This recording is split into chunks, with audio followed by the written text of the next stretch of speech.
Welcome everybody to MogTalk episode 166. Today is May the 18th, 2019. And if you haven't watched MogTalk before, it's a show about the Final Fantasy XIV community where we discuss everything from Savage Raiding to Chocobo Racing. And before we get started, I want you guys to be introduced to our guests, so it's not too awkward having them just kind of sit around during the intro part here. So I'm going to go clockwise here, which is starting with Sindalf. Sindalf, can you tell everybody who you are and kind of your experience rating? Hi, I'm Sindalf. I've mostly played tank since 2.0. I've been switching to healer against my will at the request of the other goons in this discussion. And I started doing like World Prog back in Final Coil, but really didn't get into it until Midas and eventually Stormblood. Okay. All right. Good. And if you guys don't know, I just let you know, everybody on this call is in the same raid group. This is kind of going to be a little bit of a crit to boot mix. Yeah. I'll go into kind of why I have the show I have today after we introduce everybody else. Yeah, Sfia, can you tell everybody who you are? Your job experience too. Yeah, I've been raiding since Creator Hardcore really. I play casters predominantly, all of them to some degree. Yeah, that's about it really. Okay. Fold. Hey, my name's Fold. Been playing since ARR. Raider in this group for Elysium FFXIV. I've been playing a couple jobs since release: Bard, Scholar, the Monk for a little while. And now I'm stuck on Ninja and I hate my life. So it's pretty much me right now. Okay. Sounds right. Layla? Hi, my name's Klops. I've been playing Tree of Savior for about 3 years now. Been maining Scout, this patch. Bullet Marker specifically. Get out of here. This guy. What? This guy. All right. Wrong show, sorry. Yeah. I've been Layla, play a lot of tanks. Been team with Fold for better part of 5 years now. Sfia for probably a little over 3 years now. And this Sindalf guy for the unfortunate better part of, 2 months, 3 months, something like that. Okay. I mean, we can probably create a show called Tree Talk if you want to. Ooh, that's good. Yeah. So if you guys, again, are wondering about the show today, I actually don't think I was going to have a show this week. I was at the point to where I was like, man, what else am I going to talk about? I had a whole bunch of shows in a row. We did a healer discussion. And then my friend Layla here was like, man, I really want to talk about jobs and everything else. I want to just get this out. And I was like, man, I got a fucking chance to get Layla on the show again and get really passionate about something that he wants to talk about. All right, let's do it. And so instead of doing crit to boot, we're doing MogTalk crit to boot by permission of Layla here, and I appreciate that, dude. Yeah, man. I mean, anytime somebody else gets to set up the show for me, like, where do I sign, please? Yeah. You know what? I should just start doing that. I should just be like, I get other people, like, they're creating their show, and I'll just say, hey, I host it. I don't have to think. I just create it, do all the stuff in the background, and the topics and the discussions are all on you. And I can do that. But that being said, we have everybody on this show is in the same raid group. They're very casual raiders. They attempt World Prog every once in a while in their free time, when they're bored, not playing WoW or Tree Savior. And so I figured it'd be good to have them come on and discuss jobs. The rest of the jobs. We did healers last week, so we want to just hit everything else we can before. I mean, this is like the last week of Stormblood. Yeah, this is it. I mean, not really, but the last week that we're stuck in what is essentially Stormblood job kits and nothing else. Yeah. And so we're going to see all these changes, right? And so what I may do, if you guys are all up for it, I know Layla may be up for it, is maybe not the next week, but the week after, or whenever the embargo is completely lifted, we just bring everybody on and discuss the jobs yet again. And just kind of go through everything and all the changes, and if we think it reflected what we wanted to actually happen from what we talk about today. But we'll discuss that later. We'll see. So to get started, though, I mean, jobs in Final Fantasy XIV have evolved in multiple different ways. everything from what Warrior was, I think, in like 2.0 to 2.1, then what happened with Astro and everything else. Stormblood has, I guess it's been pretty interesting. Do you guys think that Stormblood overall, the way that they did the balance was good or bad? Disappointed? What do you guys think? The answer is going to change based on who you ask. Okay. I personally think the balance started off okay and just got better, but it's not just about balance, it's about design as well, and that's where they missed the ball. Okay. Yeah. You guys are all on design. Layla, do you think design? I mean, balance-wise, there are some jobs that are just like they fell really off of SE's radar. Okay. Design-wise, I have some problems with the way that they approach Stormblood tanking, just in terms of like the specific job design. Healing-wise, I mean, they haven't done much of anything with White Mage almost this entire expansion. So I don't think that we should celebrate what they did with jobs throughout Stormblood. There's definitely like massive room for improvement. And there's the one thing that I will say that they did good with Stormblood is it was very, very, very apparent that they were more willing to listen to community feedback about jobs compared to how things were in Realm Reborn and Heavensward. Realm Reborn and Heavensward, they rarely, if ever, reached out for like opinions about things. But in Stormblood, you actually had them reaching out for opinions on, say, a job like Dark Knight. And not even 3 months later, you see changes happening to Dark Knight that people had voiced. So I would say that's a plus and something that should be continued. It's starting the chain of good events if it keeps going like that. I mean, people have complained that there's lots of jobs that have not been changed, even though there's been lots of voice against it, right? Over Stormblood as well. Yeah, we're not 100% there yet, but I think Stormblood was a start. Okay, all right. Fold, do you have any thoughts on job balance? So I think Stormblood started off kind of bad, and they made some improvements along the way. I think, as it currently stands, I feel like the game, in terms of DPS, has never been more balanced compared to Heavensward and ARR. But okay. Probably agree with that. There are a couple issues with certain jobs, mainly Samurai. But okay.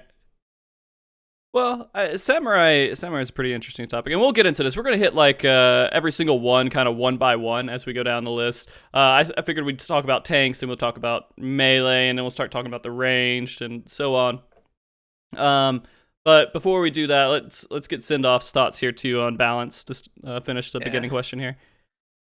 So I agree with Full that a lot of the DPS is actually quite balanced at the moment, in the sense that, well, it's not entirely, but it's not terrible at the current moment. You can meet DPS checks with all sorts of different comps, even though they sort of don't exist at the moment.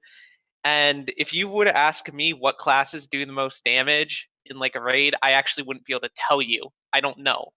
Okay. Because it doesn't actually matter right now.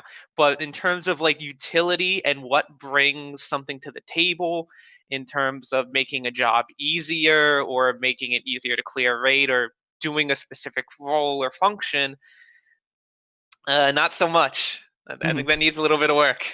Okay. There are classes that just outshine others. So since we talked about DPS a little bit, I guess we could actually start with DPS instead of like whatever we have there in the beginning there, because there's a lot to talk about when we say DPS. We're talking about, in Square Enix's mind, we're talking about 3 different roles, right? Which is kind of weird to me still, and I talked about this last week too, is that they consider ranged DPS, magical range DPS, like physical range, magical range DPS, and melee to be separate roles. Yeah, I kind of dislike that way of thinking as well. I think they do that because of limit break. When you start like stacking roles and classes or something, it hinders your limit break, as well as I think they want to prevent a sort of future meta where people suddenly realize that, oh, Bard Machinist taking multiple of those is just better than ever taking a caster. For whatever reason the future might hold, they want to actually give everybody a chance to play their specific role. So, I mean, if we're talking about that, are they optimizing the point of saying, hey, you should always have one magical DPS, one range DPS, and 2 melee? Well, they'll never be able to make that decision for us. Like, no matter how hard they try, they'll never be able to force that. Well, they tried before. Yeah, it feels like they're trying to push it on us. You know, they're trying to stick to like a melee range or a physical range, to magical range, and 2 melee. It feels like they're trying to like organize in that structure, which is, I mean, it's not up to them because fights change. At the end of the day, it's dictated by A, the fight, and B, the raw numbers. I mean, you can have a fight where maybe 5.0 comes out and they literally overtuned the hell out of Samurai to hell and back, and the best comp ends up being 3 Samurais and a Machinist for the first encounter, and they do so much damage that they negate the LB nerf. I mean, it's just all comes down to numbers at the very end, and that is the only thing that is really dictating decisions at the end of the day. It's just numbers. I think that's only true for week 1 specifically. The way that they've got gearing set up as well does restrict things as you go further through a patch cycle. Because stacking jobs then creates double loot issues. Yeah, and I mean they do. You guys remember when Heavensward came out and you couldn't do Machinist and Bard together? I mean, you could, but you got punished LB wise because it was considered. I think what was it? I'm trying to remember what it was. Was it actually having a Bard and a Machinist that actually threw off the LB, or was that something else? No, I don't think there was anything like that at the beginning of Heavensward. There was something. People didn't play Machinist at the beginning of Heavensward because Machinist I did. I remember it. You took Machinist into Gordius, and then you went to your skill bar, and your second wind was grayed out, and you just proceeded to leave the instance and put on a bow. Yeah. I played it. I know. I actually, I think I got through that. I'm going to say most of the raid tier as a Machinist.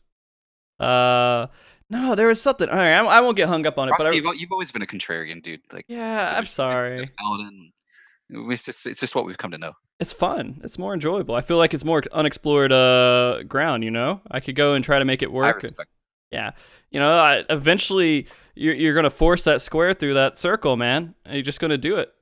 I can't respect anybody who takes a paladin into A12S.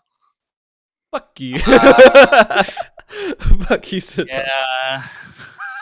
You know how much more enjoyable that fight was doing it as paladin? I don't know why. It was just 10 times more enjoyable doing it as paladin than it was doing it as a Dark Knight. I felt like I had my own challenges to overcome and my own things to figure out because there weren't like a lot of guides and detail out about how to do that fight as a paladin. But yeah, so like back to like your point that you were talking about earlier, because you're talking about how SE is very clearly putting a divide between magical range DPS and physical range DPS.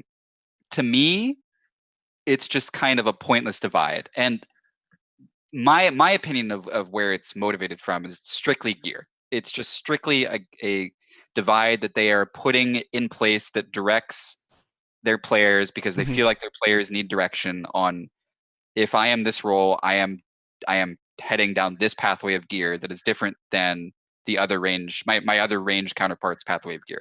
And it's just to provide direction to a larger part of the player base that they have decided needs that direction. Like, strictly speaking, there's nothing that differentiates them in terms of their place in an encounter. You have melee mechanics and you have range mechanics. That's it. Yeah. There's nothing that's like, oh, this is a physical range mechanic. This is a magical range mechanic. Not anymore, at least. Yeah, they used to do stuff. Yeah. You could make that. You could make that argument with, there were mechanics that were, a thing like a pocket of stasis was thrown at, but that's just such a niche argument. I feel like my way of looking at it and my outlook has always been there are melee mechanics and there are range mechanics, and any differentiation beyond that is just kind of pointless to me, at least. Yeah, and it's strictly for gearing. They actually started using range thresholds in Stormblood, so you could actually get a range. Yeah, you could actually get a ranged mechanic as a melee if you were far out enough. It wasn't like restricted to the roll. It was purely based on range. Mm. Yeah, and of course, like they're saying in chat, your A7S had its own ways of handling those cages and everything else. Was magical DPS versus physical DPS, right? I think they were trying to do that versus. That's such a weird. See, but again, I disagree because wasn't that cage doable by a healer? Yeah. I mean, I Optimally so as well. I Yeah. remember doing speedruns of that fight and just like putting the healer in there. Mhm. So, I mean, It's true. it's a magical mechanic, I guess, would be the point that they're making, which is true. It was a magical mechanic, yeah. But that being said, going into kind of DPS here, and I guess we'll start kind of with range because we already got on that topic a little bit here. What about range? What jobs in range need the let's do magical range. How about that? Let's do magical range. What jobs in magical range need to actually be altered and why? And Sfia, this is probably your question here. Honestly, all of them. Okay. But for very different reasons. So we'll start with Red Mage, which is the most egregious of them. It is really, really just a badly designed job. Its skill ceiling and skill floor, the difference, but like an output between those two things is almost non-existent. It is just unsatisfying to play. They went and removed all the potencies from gap closes and knockback, the like repelling shot and things like that, and then they go and put in a 15 yarm jump back, things like that. That by itself is bad, but then Veraze's kind of existence and the way that it functions is not healthy, I think, in terms of job design. By that existing, they have to balance around that existing, right? Mhm. So that dumbs down the rest of everything else. It means that they can't have more efficient utility or more personal damage simply because they'd then be overloaded. My favorite as well as word it's just has been design space, Hmm. and totally limits the Red Mage design space. Yeah. It ends up becoming a very one-dimensional job, which is only ever brought for its gimmick and in any type of serious progression environment. Outside of that, like, I feel like it's very unrewarding to effort that you put in. So you can play it, literally GCD perfect for an entire fight, and the difference between that and just smashing your keyboard and doing whatever like button lights up is so small that it's almost not worth the optimization that you'd be putting in. Okay. What would you? Okay, media tour happens. I mean, there's already been the one media tour. The next media tour happens in a little bit less than a week at this point. I'm not sure the exact date. You get invited to a media tour. You walk in, you sit down, you get a first look at Red Mage. What are you looking for specifically from Red Mage? First thing you look at is Veraze. Whether it has its own longer internal cooldown before it can be used again, whether it can't be used with dual cast, anything like that, but then making its own rotation more cohesive and not feeling so, what are you doing with me? Sorry. And not feeling like it's almost like a lucky dip. You get a proc and then you move your melee combos forward or back, and I'd like to see more ability to manipulate where your damage is consistently. Modification is a really clunky button with its timer specifically. So what I'd like is actually did like someone asked me this question a while ago. In terms of making Red Mage more fun to play, by taking away Veraze's just a ridiculously busted existence, you could give it something like, give it a personal a self buff by casting Jolt or Impact. You could then, which is like 30-second duration, so every 30 seconds you're trying to upkeep your Jolt but still using it as little as possible. And then you could have something like a dot, which is on the other one of Jolt or Impact. So probably Jolt, self buff, Impact, a dot, and you have them the same length, so that it's sort of like Heavy Thrust, where it just adds another step to your combo, which you need to maintain and keep up throughout everything else you're doing. I'd like to see the cooldown on manification changed. I'd like to see Embolden feel more synergistic with the timings. So that would involve changing all the mana gain across Red Mage so that your burst lines up with your buffs. Because that's the worst thing, that you're a lot of the time using Embolden for the raid DPS, but sort of hurting yourself in the process. That's Yeah, it's not a fun situation to play using your single self buff for not yourself. Yeah. You know, that's really weird because we're playing in an environment that encourages buff synchronization, but you literally you have a buff that doesn't synchronize with your own stuff. So it's kind of backwards design in my opinion. Yeah. So you basically want to see almost a complete redesign with how Red Mage is working on it. I'm okay with the buttons it has, but I'm not okay with the way they interact with each other. So I'd like to see, mana gain changes for one thing, and manification, the way they work. If you can tweak those to a point where either your melee combos are consistent, and I think a better way to do it is to take potency away from your regular, slow cast, quick cast interaction to build up MP, and you put more power into the melee combo so that playing around burst windows with your melee combo is more rewarding, that would be a good way to combat it as well. Okay. How would you feel about emboldening also buffing magic damage for your party? I mean, it would be nice. It's not necessary, but it would be nice. Because it always felt weird to me that it's physical only when that's just like, it's supposed to be a caster class. That doesn't seem to make sense. You just gotta get those book smacks in, Sindalf, or the cane smacks, or the card smacks. They do like 60 damage at level 70. It's terrible. So, and go ahead. One other thing for Red Mage that I think really should happen is stop their off globals being piercing damage. Okay.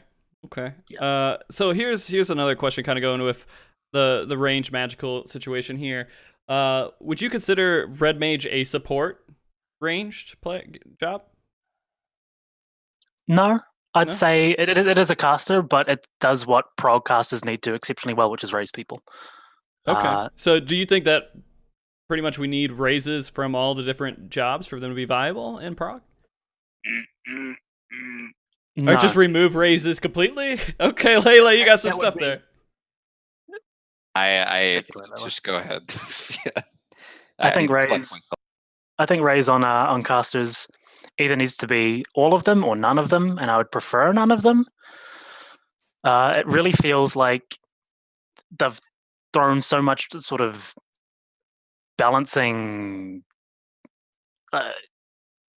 resources, not so much resources, but design space, as Layla put it, into just the ability to raise people in prog, and that is very unfun to play, and doesn't create. It's like you're bringing it for this one gimmick. I'd rather the job be fun and intuitive, or not intuitive, but interactive with the other jobs in a way that isn't just we're bringing you for raise. There's nothing wrong with Ver Raise in, like, if you just look at it as an individual spell. The problem is that it has almost a non-existent drawback with no cooldown. I mean, if you I hate doing this on your show, but for some reason it always happens. It's fine. I'm gonna reference WoW again. Okay. I would have very little problem if Veres had like, I don't know, like a 7-minute cooldown or something. And it's something that exists on a red mage and can be a perk of red mage if you took a red mage, and maybe it's something that would give it that extra little edge over black mage, put it in the turn on a space that's sort of on par with a summoner's ability to res, and it would do so in a way that doesn't distract from the rest of the job kit, because right now Veres completely dominates the job kit. I think at like all levels of play, to be honest, like not just hardcore. I think hardcore, midcore, casual, whatever term you want to throw on a group, I think Veres just dominates the red mage job kit, and it either acts it entirely or put a very long cooldown or very, very, very large detriment on using it. Would you guys be opposed to, let's say, any kind of raise option, maybe if it's not for raise or just a regular raise in any way at all, that just being a cross action that all casters could take? And it's... That's exactly what I was thinking. Just like a roll action that has a pretty long cooldown. Instant cast. For decent amount of mana cost, because I mean, it still has to have some kind of sacrifice with it. But I would like Sfia said, either all or none to have the res utility. I think job action is the best way to do that. Well, I think that could work, but the problem is that you eventually then need to give all the casters something else, because Red Mage's gimmick, like Sfia's right, you take Red Mage for the raise and to some extent Cure. That's why you take it. You never really take it for damage. I never really see it taken for damage. You take a summoner half the time when you want damage and you want raise at the same time, and because is what it is, yeah, and then like Black Mage just sort of exists there as the glass cannon that no one ever takes, because and then let's say you gave all of them raise. What's their actual utility? What sets them apart from each other? And personally, I don't see it. Well, they would have to create different things. Yeah, they would. They would have to evolve the job kits, and I think Of course. all of us are expecting that they would. I mean, if you just nerf Verraise to Oblivion and then leave Red Mage alone, I mean, dead job. No, more dead than Black Mage probably. I think the two physical range. I think the two physical range DPS have better like class identity and like their own niche compared to the casters. I think hypercharge, right? So this is going a little bit forward and talking about physical range as well. Right. If you were to make hypercharge and foe both cost MP, give refresh to casters and mana shift to physical ranged, you're in a much better balanced state. Okay. So is that boring though? Because I mean, that's like such a linear party composition there. You know what I'm saying? I feel like right now you can do everything with no cost, which is what you were saying about raising, right? Right. That creates a good balancing point for physical range using the utility, as well as buffs up the really, really underwhelming caster role actions. So I guess to kind of expand upon that point a little bit too, do we think that a lot of job, should we bring so-and-so on this raid or so-and-so in this group or so-and-so and get away of all these like lock positions into raid groups by putting things like trick attack or things that are just completely mandatory in the role action kit that could go between all the different roles? Ooh. I would hate to see that personally. That if they ever did that, then it comes down to the own classes, like their own potency numbers, which is already a factor.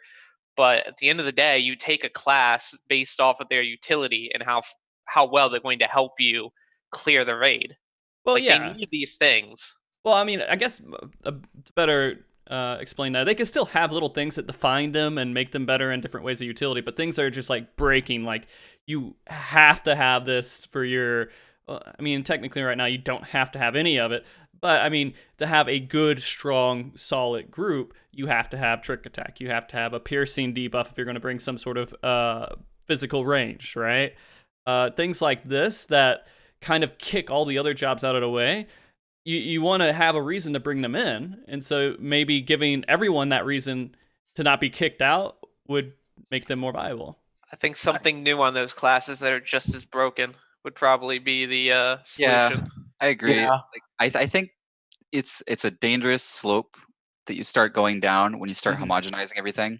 We're seeing this happen with we saw it haphazardly happen with a poor attempt at what they tried to do with the tanks in Stormblood. We'll talk about that later. But what we've seen is that the specifically the armory system and just the way the jobs have their job identities in 14, they operate better when not homogenized but have equally broken stuff, if that makes any understanding, because then jobs operate in their own niches. And I'm a big fan of the armory system. Everybody knows that. I like job swapping. when you have an environment like that, you start taking the job for the situation as opposed to taking the job because it's just all around strong. And you're going to lose job identity when you start homogenizing everything to cross rolls, when the important parts of those identities everyone has access to, and the only thing that ends up being different between them is what weapon you have equipped. I don't think that would be very good for fight. I think that would actually potentially be a downfall for the game if that became a reality. Okay, so the suggestion would be that every single job has something that is really powerful and valuable to a multitude of other jobs. Yeah, in some way. Because Raise is...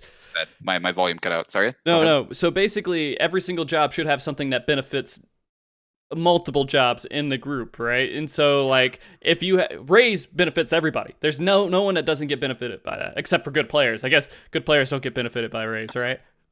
I don't necessarily think that every job needs to bring something that benefits everyone else. I think that every job needs to have its own unique strength or identity, which is when you talk about homogenization, like everyone gets trick attack, you take that away.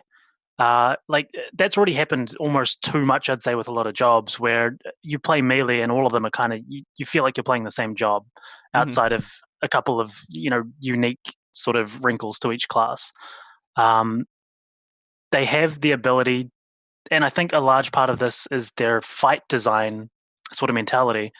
But they have the ability to make classes very unique and have these individual strengths like Layla was talking about. But the fight design, because it's not demanding enough to have these unique strengths really be, required, just really it makes all of their unique skill and ability useless. Yeah, sorry, go ahead, Sindalf. Like a really good example of that is, in my opinion, Dark Knight. Dark Knight is absolutely excellent at personal damage mitigation, especially if it's magic damage. But there is nothing in this game that actually does enough damage, in my opinion, to warrant taking it. But so, I mean, and then we get into that conversation too, where their identity is doing lots of damage, right? If anyone's identity is doing lots of damage, they're going to be excluded in the end. Or there's only going to be, if they can fit themselves in and have whatever synergy or the other utilities, the other jobs buff them, then great. But if overall, good players will always be able to get more DPS out of optimal utility, right? So if you make... Go ahead. It's not just damage, it's also the types of damage. You have sustained damage, you have burst damage. What I'd really love to see in like future fights, for example, let's say there's an ad that has a really tight enrage that you absolutely need a machinist burst for, and you at that point you can't really like take a dancer or take a bard for that. You need the wildfire, you need like buffs aligned to kill that ad. I think the way the armory system in this game works, I'm surprised they don't do that. Because the bard could just be like, "Oh, I'll swap to mech for this fight." Yeah, I'll swap to mech for that. The game promotes it, but they don't do that. An example of like a job identity, by the way, because I feel like maybe somebody who's only played Stormblood wouldn't even have a basis for what I would even be referencing. I want to reference a class like Monk, and I want to go back in time way far. I want to go all the way back to turn 13. Oh yeah. This is an example of a niche where a job gets celebrated, and it is largely in part to fight design, but more specifically in part to the numbers that the fight is throwing at you. And specifically what I'm talking about is an ability like Fist of Earth. Fist of Earth was an ability that made Monk the tankiest of all three melee back then. And you specifically wanted a Monk on turn 13 in very, very early stages of patch 2.4 for Fist of Earth on Earthshakers. Like that was extremely strong. You actually got to ignore them for a heal. Outside of the personal shield. And that's something that the other melees couldn't do. So there are niches that are forced by fight design, and you're going to lose those niches if you start homogenizing everything? What if all 3 melee had Fist of Earth? Okay, well that becomes way less interesting. Well, And go ahead. I was just going to say, to kind of fight back on that, is if you start doing that, which I personally had the experience of in A12, you have a boss that does a lot of magical damage and you have a job that fits the magical resistance really well, you're not going to be wanted in that group as much. So you kind of kill the balance there by designing fights that make other jobs not worth taking, right? I think we should But if consider versatility as a player a skill. So the ability to change your job and not be this paladin one-trick Frosty is a good thing. And Mm-hmm. in the most difficult raids in the game that they're making to challenge people, that should be something that is tested. Mm-hmm. So let's say this. Are you basically saying that people should be encouraged to play multiple different jobs? Yes, in absolutely. in game rating, they shouldn't play just. I've always said that. Like they have the armor system in the game for a reason. That's always been my opinion. So here's the main issue I will see with that is if someone comes into the game and they played tactics or they played something and they're like, man, I really love Lancer or Dragoon or something, and that's all I care for, and they want to bring it to the raid, and then they make something where Dragoon's just not optimal anymore. It doesn't make any sense to bring it. Then they go level and play Monk, and they're like, now I'm playing a game, playing a job that I really don't have any passion for, and I don't really enjoy it as much because I'm not playing it I'm not doing what I want to do, right? So there's a difference between being optimal for something and being viable. And right now everything's viable, but optimal is only the one that has the best numbers, right? Okay. As opposed to situationally optimal, like fitting things into niches. So for example, like we talked about with tanks, if they created fights with enough, boss tank damage to warrant bringing a Dark Knight, you could make Dark Knight's self-mitigation even stronger.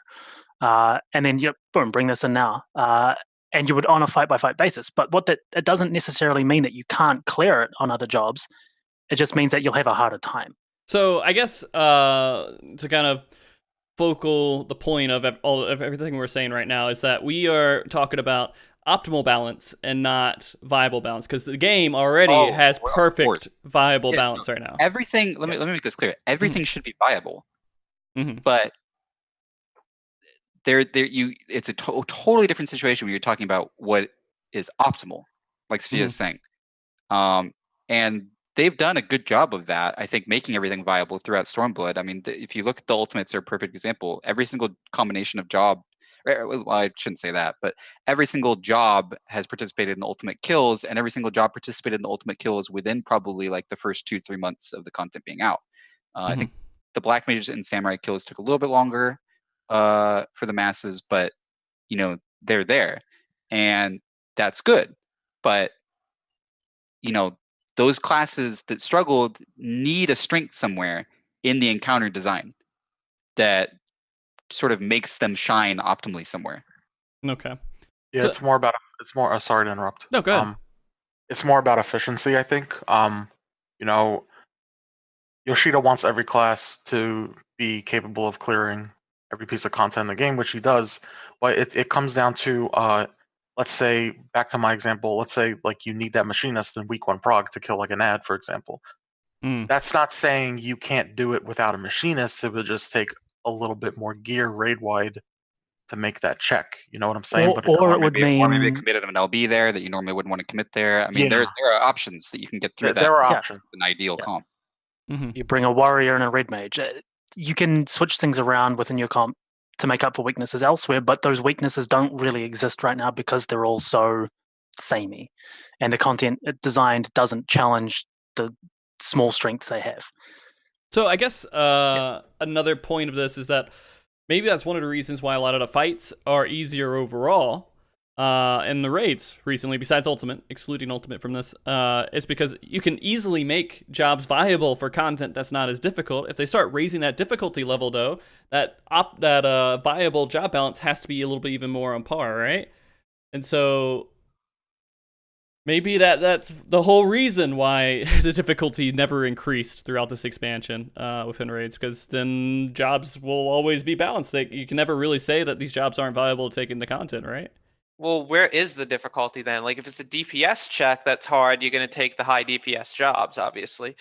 In the final fights, especially in more casual groups, you always find that the healers struggle a little more because SE loves tossing big damage at you.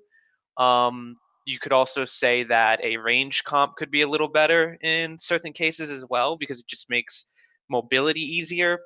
Like, it really comes down to where is the difficulty then in that case.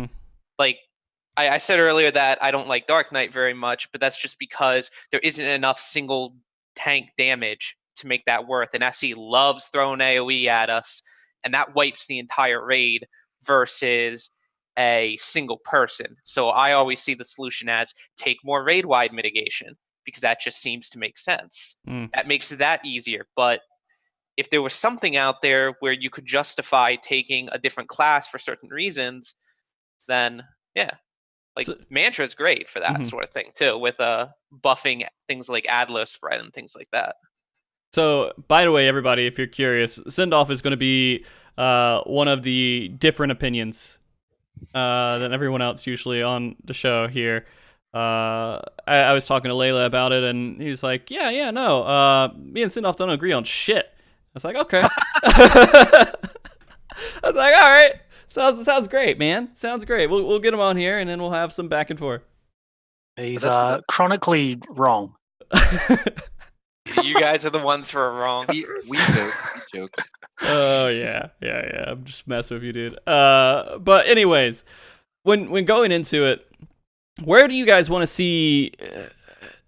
Are you basically overall saying we want fight design to maybe make jobs more balanced? In the end, we want to have like some jobs that are really good in certain fights because of how the fight is built, versus making the job just homogenized and even throughout all the other. You're asking me to choose between those two, where one option is homogenization and one option is niches across different sets of mechanics, and I would obviously prefer the latter. I don't think homogenization is interesting at all.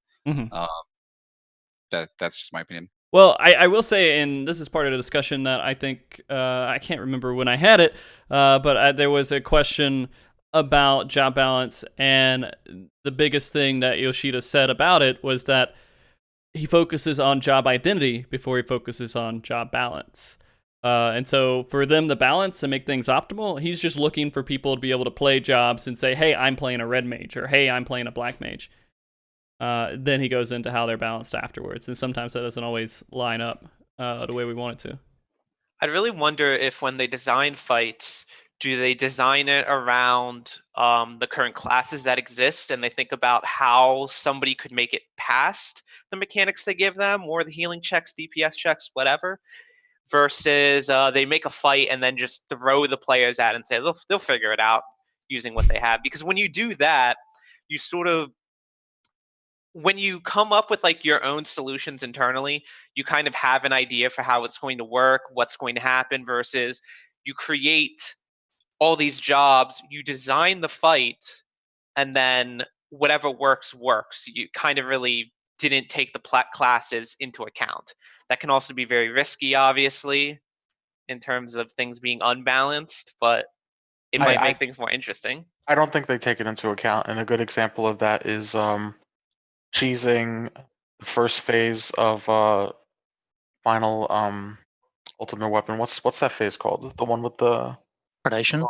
Yeah, predation. Yeah, you could with enough mitigation, you could cheese for dash on predation and build LB. And I think had the fight design team and the class design team communicated between that, I don't think you would be able to survive that. I mean, that's like, there's just a problem with that phase in general. I think that's just an oversight. Yeah. I mean, it's a bit of a tangent, but like, I mean, my opinion of that phase is literally they just they actually just tuned the numbers wrong with those dashes. Because those dashes literally, there's 2 dashes as opposed to the 1 dash, and those 2 dashes literally do half the damage of 1 dash. Yeah. So it just seems like a screw up on their end and for that specific mechanic. So just to kind of go a little bit more into that, and I have no clue absolutely how the team is designed or anything else, but I'm pretty sure it's battle design is a team, and they work on both job balance and encounters and everything else. They have different people maybe making fights than that are going into detail about how the jobs are made, but it's a team together. And there's one guy kind of overseeing everything, is my assumption, but I could be completely wrong. When you look at a phase like Golden Bahamut, for example, that tells me that things are very well communicated at times, just with the damage values, the frequency of damage. It's a very cohesive fight, or phase at least, which has intended solutions, obviously, which is proper mitigation and figuring out the rotations. And they had to have known what we had available to us in that phase to properly tune that phase. They actually said they did. I believe in an interview once, where they said that they actually planned around various different comps and just got that damage just right. Because every time you get hit, especially with some comps that aren't over mitigation, every time you get hit, you just barely live, and it sends like that shiver down your spine. That is a very well tuned phase, and I'd like to see more like that, which test what your comp can actually bring individually. Okay, so we kind of went off on, I think it's an important tangent. It was really good to discuss a lot of what we said. We're on casters, right? And we are. we were talking about casters. We were talking about Red Mage, and of course that built into some other topic.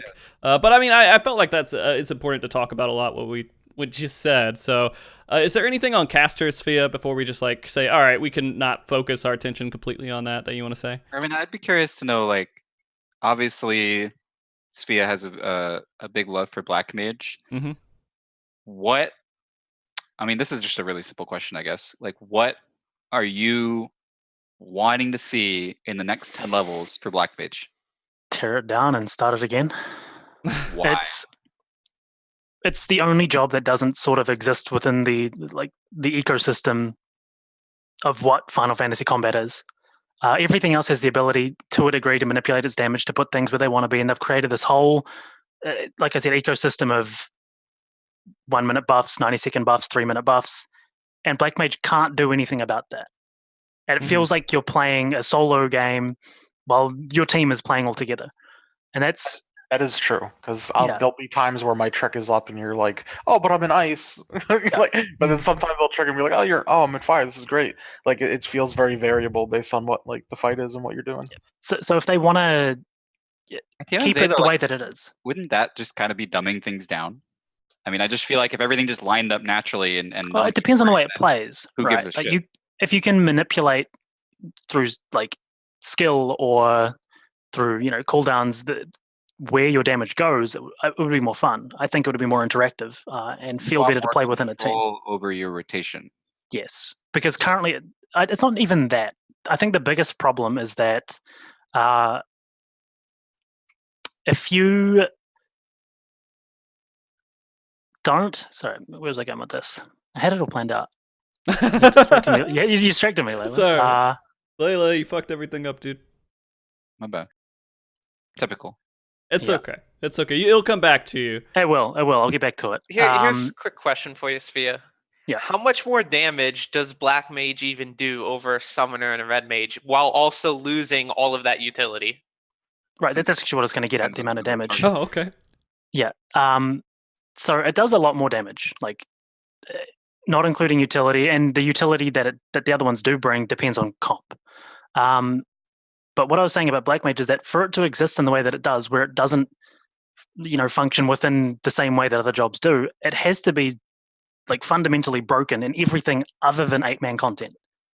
If you look at 4-man, if you look at solo content, Black Mage in its current iteration has to be busted because of the fact that it doesn't operate on that. In order to make it viable in the 8-man setting, it's going to end up breaking the rest of the game. Yes. Yeah, exactly. It doesn't. It's not a Final Fantasy 14 combat job. No, It's a It's a big pump. That's kind of the same argument with Samurai too, I guess. Well, Samurai has flexibility and the ability to move its Shintens around into buffs and things like that, at least. That's true. I understand that, but Yeah. as far as like personal DPS goes, they're both two big pumping classes or jobs. So the impact of having them in 4-man is much bigger than 8-man, for example. So that's I see where you're getting at with that. Yeah. Well, I mean, I guess the other part about that too is honestly, Black Mage fits better in a more casual setting because you're not syncing up with your utility as much in a more casual setting as well, right? And so you're not risking your damage being completely destroyed because other people are not playing as well. Because I mean, you just carry yourself. I think that if something's niche is people are bad around you, that's not good design. But I don't actually have an answer to how they can fix that to make it more cohesive with the way that party compositions work. I think it's something to think about. Like, if you wanted Black Mage to have a niche that wasn't just damage, what would that even be? In the past, in previous expansions, it was the magic defensive utility. It was APOC. It was. I mean, it was APOC. The job was actually kind of just APOC. It did good damage. Don't get me wrong. And in some patches, it did the best damage. But largely, it was APOC, and that was its niche. Or I guess maybe the fact that it was its own mana battery. What other niches can we even give it that wouldn't do? Are we taking something away from another caster, or are we giving it something entirely new? Well, I think that with the way that things are right now, with Embolden being physical damage buffing and Contagion being the better option now with magic damage buffing, those sort of identities are kind of established, and they can be further developed on. If you want Black Mage to just be personal DPS and fill that niche where it does a lot of damage but provides a little less to everyone else, you can do that by just making it so that it works better with the buffs available, so that you're not praying that your damage is good. Because there's so much variance in this job, it's stupid. And that would still have its own identity, right? You've got the magic buffing summoner, the physical buffing red mage, and the personal damage black mage.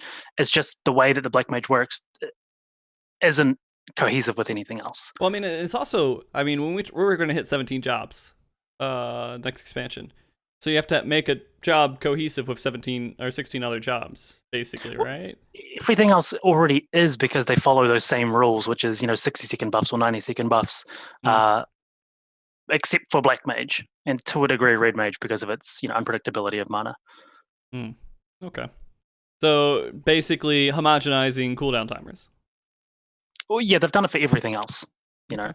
So it really sticks out like a sore thumb when you're not doing it, especially when you play Summoner, which is very, very, very strict on its timers, like incredibly strict on its timers. It's boring as hell to play because you're doing the same 2-minute rotation just on loop. This actually isn't. This isn't it. Just for to provide the insight, like in the context. This isn't even a problem that Square Enix suffers with alone. This is a problem that Blizzard's currently suffering with. The synergizing of cooldown timers across all their DPS classes. You take a job, LOL. You take a class like Havoc, Demon Hunter, and WoW, and it's a class that is mandatory for raiding right now. However, after the opener, none of its cooldowns really line up with any with like lust timings or really any kind of WoW raid buff. There are much fewer, honestly, in that game, but it has its identity in that it provides a magic debuff on the target for the entire raid. So that's the niche that Blizzard gave it, and the justification for the rest of its kit being ass. And it's something that I think people don't like. So, just to give more weight to the argument that we're talking about right now, this is something that hasn't been solved by now 2 companies, and it's seeming like the answers should be shifting toward maybe we just start syncing timers up a bit better for everybody. Okay. Anything else with casters you want to say? Do you want to speak on Summoner at all, Sfia? Okay. What is Phoenix Eggy going to do? Okay. Someone said something, it was a shit post, but it was like, for every time you go into Dread Room Trance on Summoner, as a Phoenix Eggy, you can use Raise. right? There you're limiting their ability to raise. It's a Phoenix. It's all within the same theme. Cool. Nice. It's a change. I don't like it. It's really dumb. But I mean, it's in the right. The That's conversation's in the right area. Mhm. You know, talking about restricting raises, that sort of thing. It's a poor implementation of a good idea. But for Summoner, I don't actually mind so much the strictness of its rotation and the sort of start to stop loop cycle that it has, which is very, very repetitive and not very fight specific in most cases. I just dislike the fact that it's based around pet AI, and quite often you'll get seconds of contagion drift, which just fucks you completely. There's nothing you can do about it because you want the Windblade instead. Yeah, I think, I mean, that's the same thing. Anything, while we probably will never see another pet job in this game, is that the AI for it just doesn't work. I mean, they have to fix it. If they can find a way to fix it, then yeah, we could start having other things that have, you know, pets that follow it around and you can order and everything else. But it's never been something in Final Fantasy XIV that has worked well, right? I'm pretty sure they said in an interview once that the reason it works as bad as it does is because if they made it any better, That it was would for be too scholars powerful. particularly. Okay. That was for scholars particularly, and they said that if they made pet AI better for them, they'd be too powerful. But the way that they then countered that is by having Eos just fuck her embraces whenever she uses other things. That is the worst reasoning I have ever heard. I have to agree with Layla. You don't. I mean, that might have been just something to just say, right? I don't. It makes somewhat sense because the AI can at least somewhat understand where the best optimal person to heal is in a certain situation, but I like the new fairy over the old fairy. I'll say that much. New fairy is way better. I don't know. I mean, you could make AI better and also reduce potencies and other things, and there's other ways to balance it besides making something feel clunky. I mean, I'm pretty sure nobody here is going to think that excuse holds any water. I mean, it's just a cop out. I feel like that was just a statement, like a shrug off statement or something that was said, like, oh yeah, we can't. They'd be too powerful, right? And it's just something that they said. I don't think they believed it, but it was just something to say in the moment. I can't imagine anyone would stand behind that. Anyways, so to let you guys know, we have about a limit of 2 more hours of this show, and we have a few more roles to talk about. So a few more jobs. We had a giant tangent there, so I think it's okay. Yeah. I do want to hit on other DPS. We can keep going on the DPS train here because I mean it's very relevant to what we're talking about, and I think the most interesting part, I guess, is with physical range DPS. When we're talking about that, it feels like they are bringing in Dancer as a support job. We now have 3 physical support jobs. Should they say, hey, let's get rid of Machinist support and make it somewhat like the Black Mage of ranged DPS or something? Because it feels like they're just copy-paste at this point, right? It seems like it's a range with slashing, because it uses those, like, what are those, like, little whirly chakra things? Chakrams. Xena things, yeah. Yeah, so it's kind of funny, because I think they hinted towards removing, slashing debuffs and stuff, but they finally add a ranged physical that has potentially slashing. And that would like take Dragoon out of the meta a little bit, but I guess not if they remove him. So it would just make other comps viable, because then I think in that regard, you'd start having a slashing comp and a piercing comp, right? Yes. Yep. Do you guys want to see that? I would personally. If they end up keeping the debuffs and everything, I'd like to see that, but okay, that's if they keep it. I'm a fan of it, and I mean, only because I like things that encourage multiple different party compositions. And to me, it is the only way that they can justify keeping resistance debuffs. Is okay, this resistance debuff synergy is so powerful, and not just the piercing synergy, because that currently that is the most powerful. The other synergies are just as powerful to justify having alternative compositions built solely around them. Maybe I'll give. Let's use a really crappy example that I'm going to make up on the spot right now. Maybe, for example, let's go back in time to where monks had dragon kick.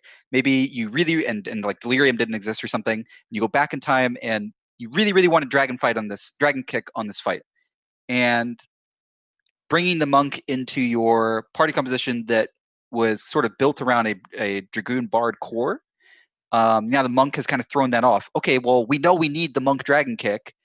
What can we surround the monk with to make this party comp better than just swapping a dragoon for a bard? Like, that to me is really, really cool. And that's actually something that sort of had a small bit of life in Heaven's Word during Gordius. Like, you would bring in the monk and it would bolster your defensive party of, having that paladin now, because you didn't need the Dark Knight's Delirium. In week 1 of Gordius, that was a thing. But once gear happens and with the way that fight design is done now, it's just not a concern anymore. So you can keep resistance debuffs only if you make all of them so powerful and have such strong synergies with jobs that you can surround them with to create an entirely new type of party composition. That is the only way to me that they could argue it being a positive for the game. And even then, I'm not even sure if that's the best thing that they could, the best choice they could make. It might be possible that in the end, and we can discuss this, that just removing them entirely makes an even better game. But if you wanted to keep them, that would be the only way I could see them being good. Okay. So going on with that, something that a lot of people don't actually think about it when it comes to these resistance debuffs is that both piercing and slashing are completely uninteractive. Nothing that any job does changes based on the existence or non-existence of those debuffs. When you're a warrior, you're still going to put up eye first, which involves putting up slashing through maim. If you're a ninja, you're going to be putting up your dot first, which means putting up slashing. Nothing changes for anyone except maybe samurai to a small degree on whether or not slashing's there. You still press the same buttons in the same order, you just get an arbitrary 10% more damage. And that's not fun. All it does is it means that, do we have the right jobs? Do I deserve this 10% more damage? You're not doing anything for that. It's just being given to you. Yeah. Same thing with piercing. The dragoon is always going to put up his dot first, then disembowel through that. Nobody is changing anything they do. You don't change your rotation around, oh yes, piercing's coming up in one global, so I'm going to do this. Nobody does that. Nobody has to do that. There's no actual interaction with the buff itself.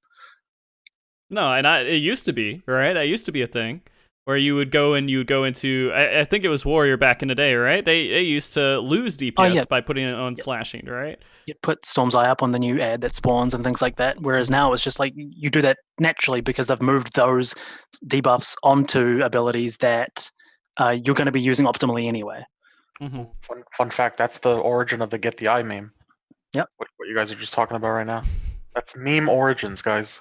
So a good example of how that's used is Monk again, where you have a trade-off where every time you're using Dragon Kick, you're not using Boot Shine, right?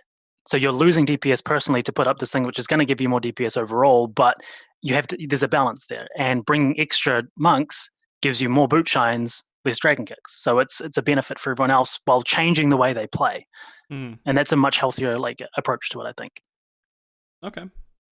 So we'll see. I mean, I guess you guys are right. They should either just completely remove it or make it into interesting dynamics that make other jobs synchronize together. Less passive and more synchronization, like that isn't just the Bard Dragoon core that they've left alone for how many years now? Yeah. I mean, but the other thing is when you're doing Party Finder, you're going to put up a group and you're going to be like, trying to clear this, need piercing comp.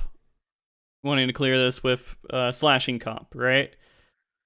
So you have to make those decisions, and you only limit your. I mean, it splits 17 jobs down. I mean, if we're gonna do it almost evenly.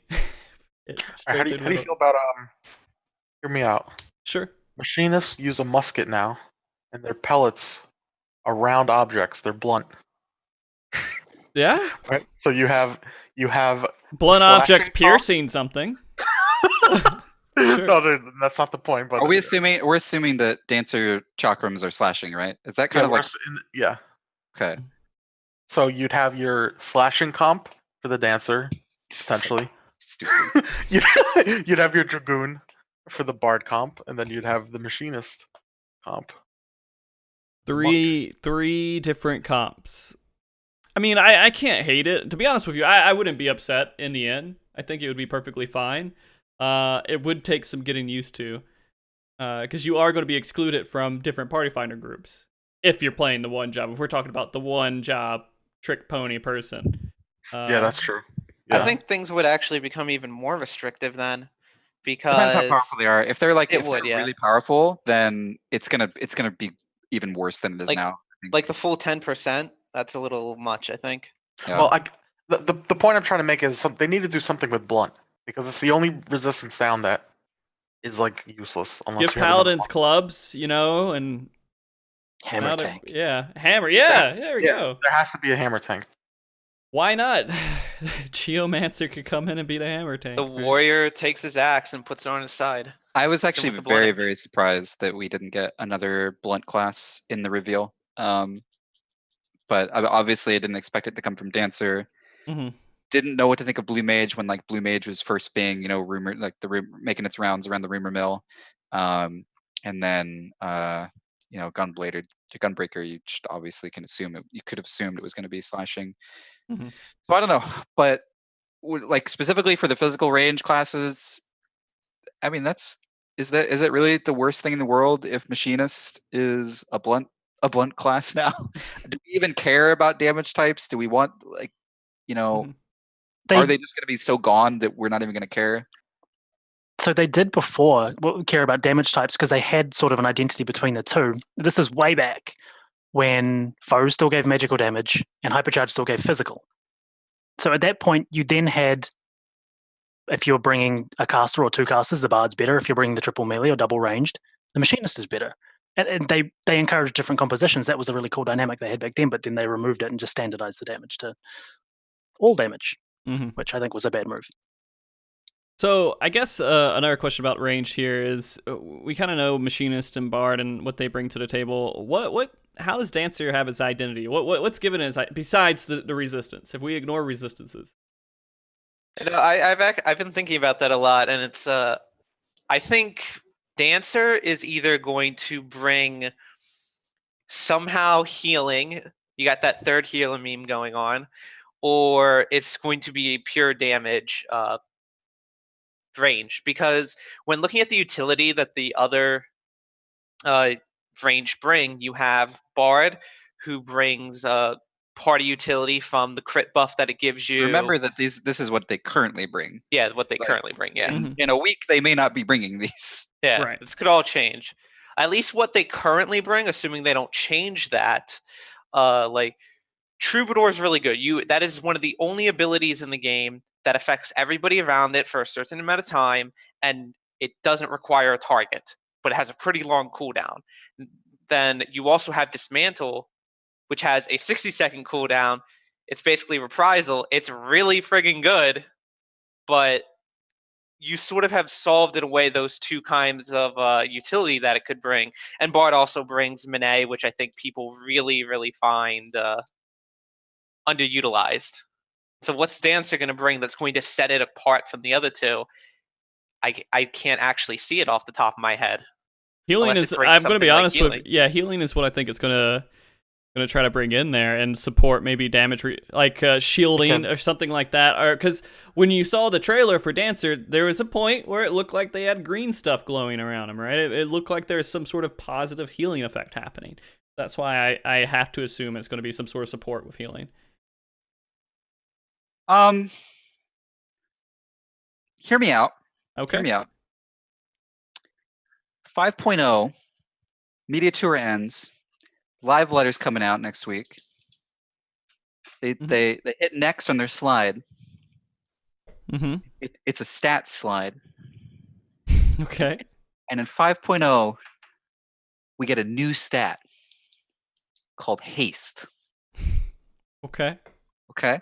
It's not too far fetched. Removing skill speed, please. Maybe at the change of skill speed. I don't know. Oh, But dude. emulating very similarly the haste that we've been having fun with in Eureka. Now, take that new stat, put it on your brand new job, your shiny new car, give them a party buff in the form of a dance, that buffs said new stat. And maybe you call it, I don't know, haste Samba, maybe something like that. I mean, that might work. I don't know. Mm-hmm. Is that an 11 reference? I never played It 11. is. Okay, 11 alright. has like haste samba, which makes you go fast, and also has another one someone brought up in the chat, drain samba, which is what I really wanted as a dancer healer, that lets you absorb damage, like HP from the enemy. Everybody in the party can. That's what I wanted for healer dancer. I would love to see Drain Samba be like a shield then, you know? I would love that. Because they Because need that- that defensive niche. And So- that actually would be a very good tool, though, for teams with high DPS, because if you have high damage, you drain more from the boss. So it's like really fun then. So Drain has always been a really cool mechanic for that purpose alone. 1 second. With haste, what exactly is the effect that you're looking from haste? Like speeding up what? Like the global cooldown timer? Or yeah, we should. Yeah. or like talking about GCDs? Are we talking about cooldowns? What is it speeding up? It's all the above. I mean, it's just, well, I mean, it doesn't entirely behave like this in Eureka, but in my eyes, I mean, you just take haste as a carbon copy of how it exists in World of Warcraft and reduce both CD and GCD at that point, because that is what kind of the game is lacking right now, is that kind of CDR type of min max in terms of your gearing and your stat allocation. And it's a very interesting stat when you start trying to, you know, apply it to like your play style and your rotation. Suddenly maybe that 80-second cooldown that didn't perfectly align with a 60-second cooldown, like maybe like a 60-second trick attack. Well, now you're just needing to fit that 80-second window into like what is essentially like a 72-second window for a trick attack. And maybe some CDR bridges that gap of 8 seconds from 80 seconds to the tail end of that trick attack around that 72-second mark. Like CDR is really, really cool for rotations and just overall the process of gearing. In addition to also, you know, it really, really, really, a stat like haste really, really, really bolsters jobs that are purely reliant on the GCD. Let's take Black Mage and Samurai for the obvious examples. Haste is super powerful for jobs like that. And it's a way where maybe with very little effort, they bolster jobs like that. You know, maybe it gives those jobs a more interesting gear path that they can choose to bring them more in line with other jobs that may be outperforming them if they were both just, say, going crit. So I guess the only thing with that I would say is that if you gave haste to everybody, it was a raid buff for haste, and you reduced everybody's cooldown timer, you still don't line it up if they don't have the cooldown line. So the way it's handled in other games is only certain skills are able to be affected by CDR. So there would be certain skills that you would just leave static, and you could go with it one or two ways. Typically, it's only one of these two ways. You can, let's use the trick attack for example. Would you prefer a system where maybe OGCDs aren't affected by CDR, but trick attack itself is affected by CDR? So maybe you get it all the way. This is an egregious number, by the way, but for sake of argument, maybe you bring that 60-second cooldown down to a 40-second cooldown. Would like never ever happen, by the way, but that it would mess up timings, I think, for certain I would jobs. say it would mess up timings at the benefit of gaining more throughout the fight. So I would say if you're going to do it so that it affects cooldowns at all, it only affects offensive cooldowns in all of them. Defensive cooldowns remain static. Oh, for sure. Yeah, no, for sure. Well, there are some. I mean, we can talk about that later, but there, like some tank stuff. But you know, you can make the argument that you can give a very long cooldown to a tank, and maybe kind of force them to gear a stat like that to bring their cooldowns down into a more reasonable line. Yeah, you could do that too. The thing about that is that our cooldowns are percentage based, so if haste was actually really good, it would become probably the best stat in the game. Like you would stack it. Like dependent, and like it's something you can jump out of outside of extra uses, right? Yeah. For reference, by the way, isn't haste currently in Eureka pretty much activate the same way as Fey Wind? Correct. So it's like an arrow card. Yeah. GCD and auto attack recast.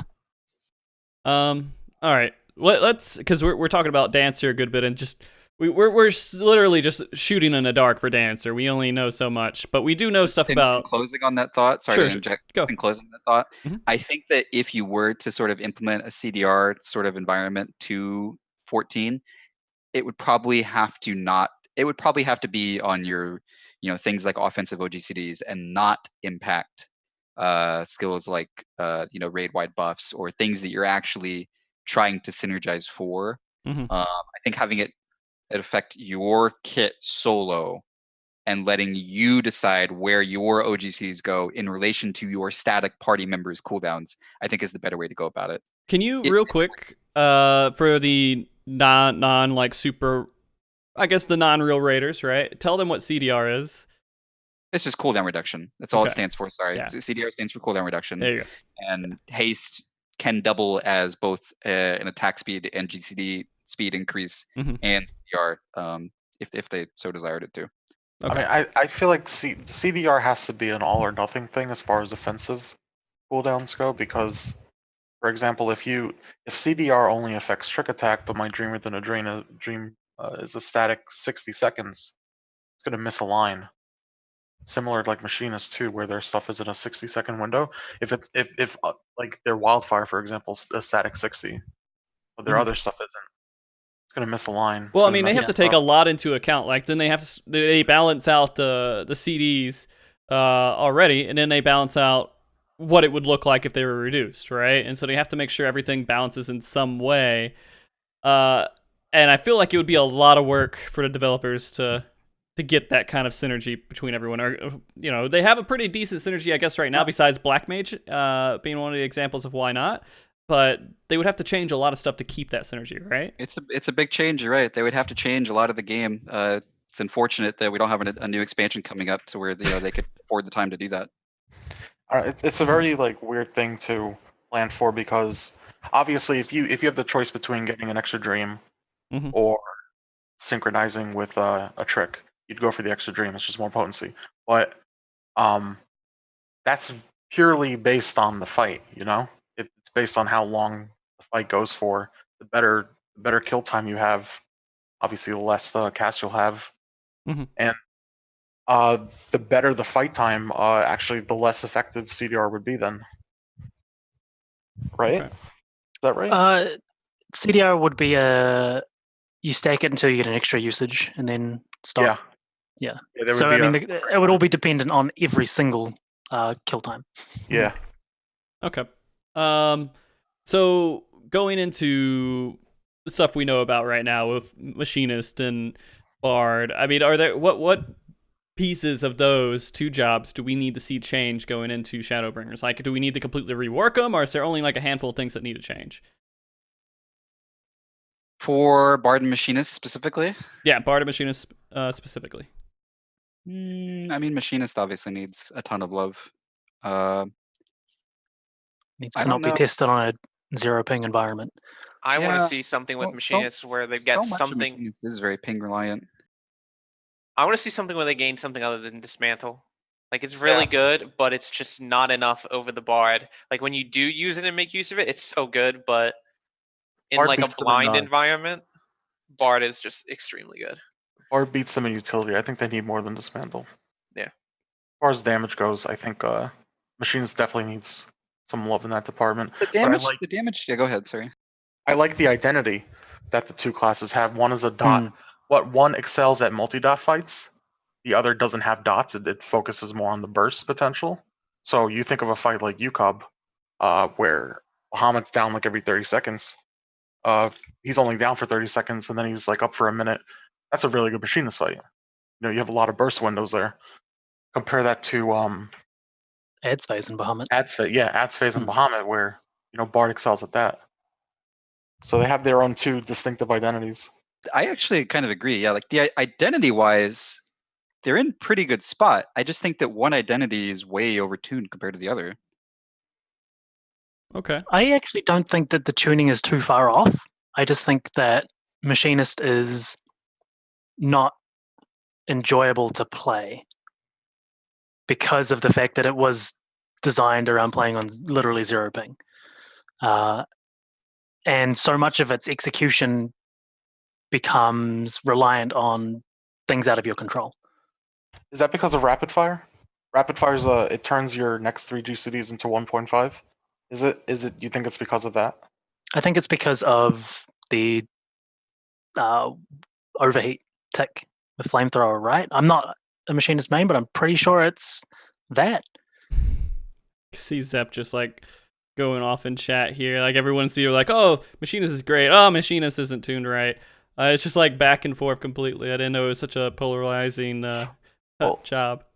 I could tell you because of the amount of arrows that Sindalf has given me that this game does not work below like 1.7 GCD. It's just like you cannot use an OGCD. You're gonna clip unless you have like God ping. So having rapid fire and then you have to weave an OGCD between rapid fire, that will not work. They need to change that. I guess like a big change that they could make to the game to really improve the experience for everyone is just start lobbying internet providers in America and other parts of the world, and give us better internet.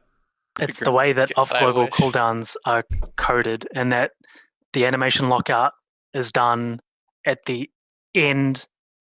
So when you animation lock yourself is when the packet is received, as opposed to when you send it. Okay. Yeah. So they just need to change that.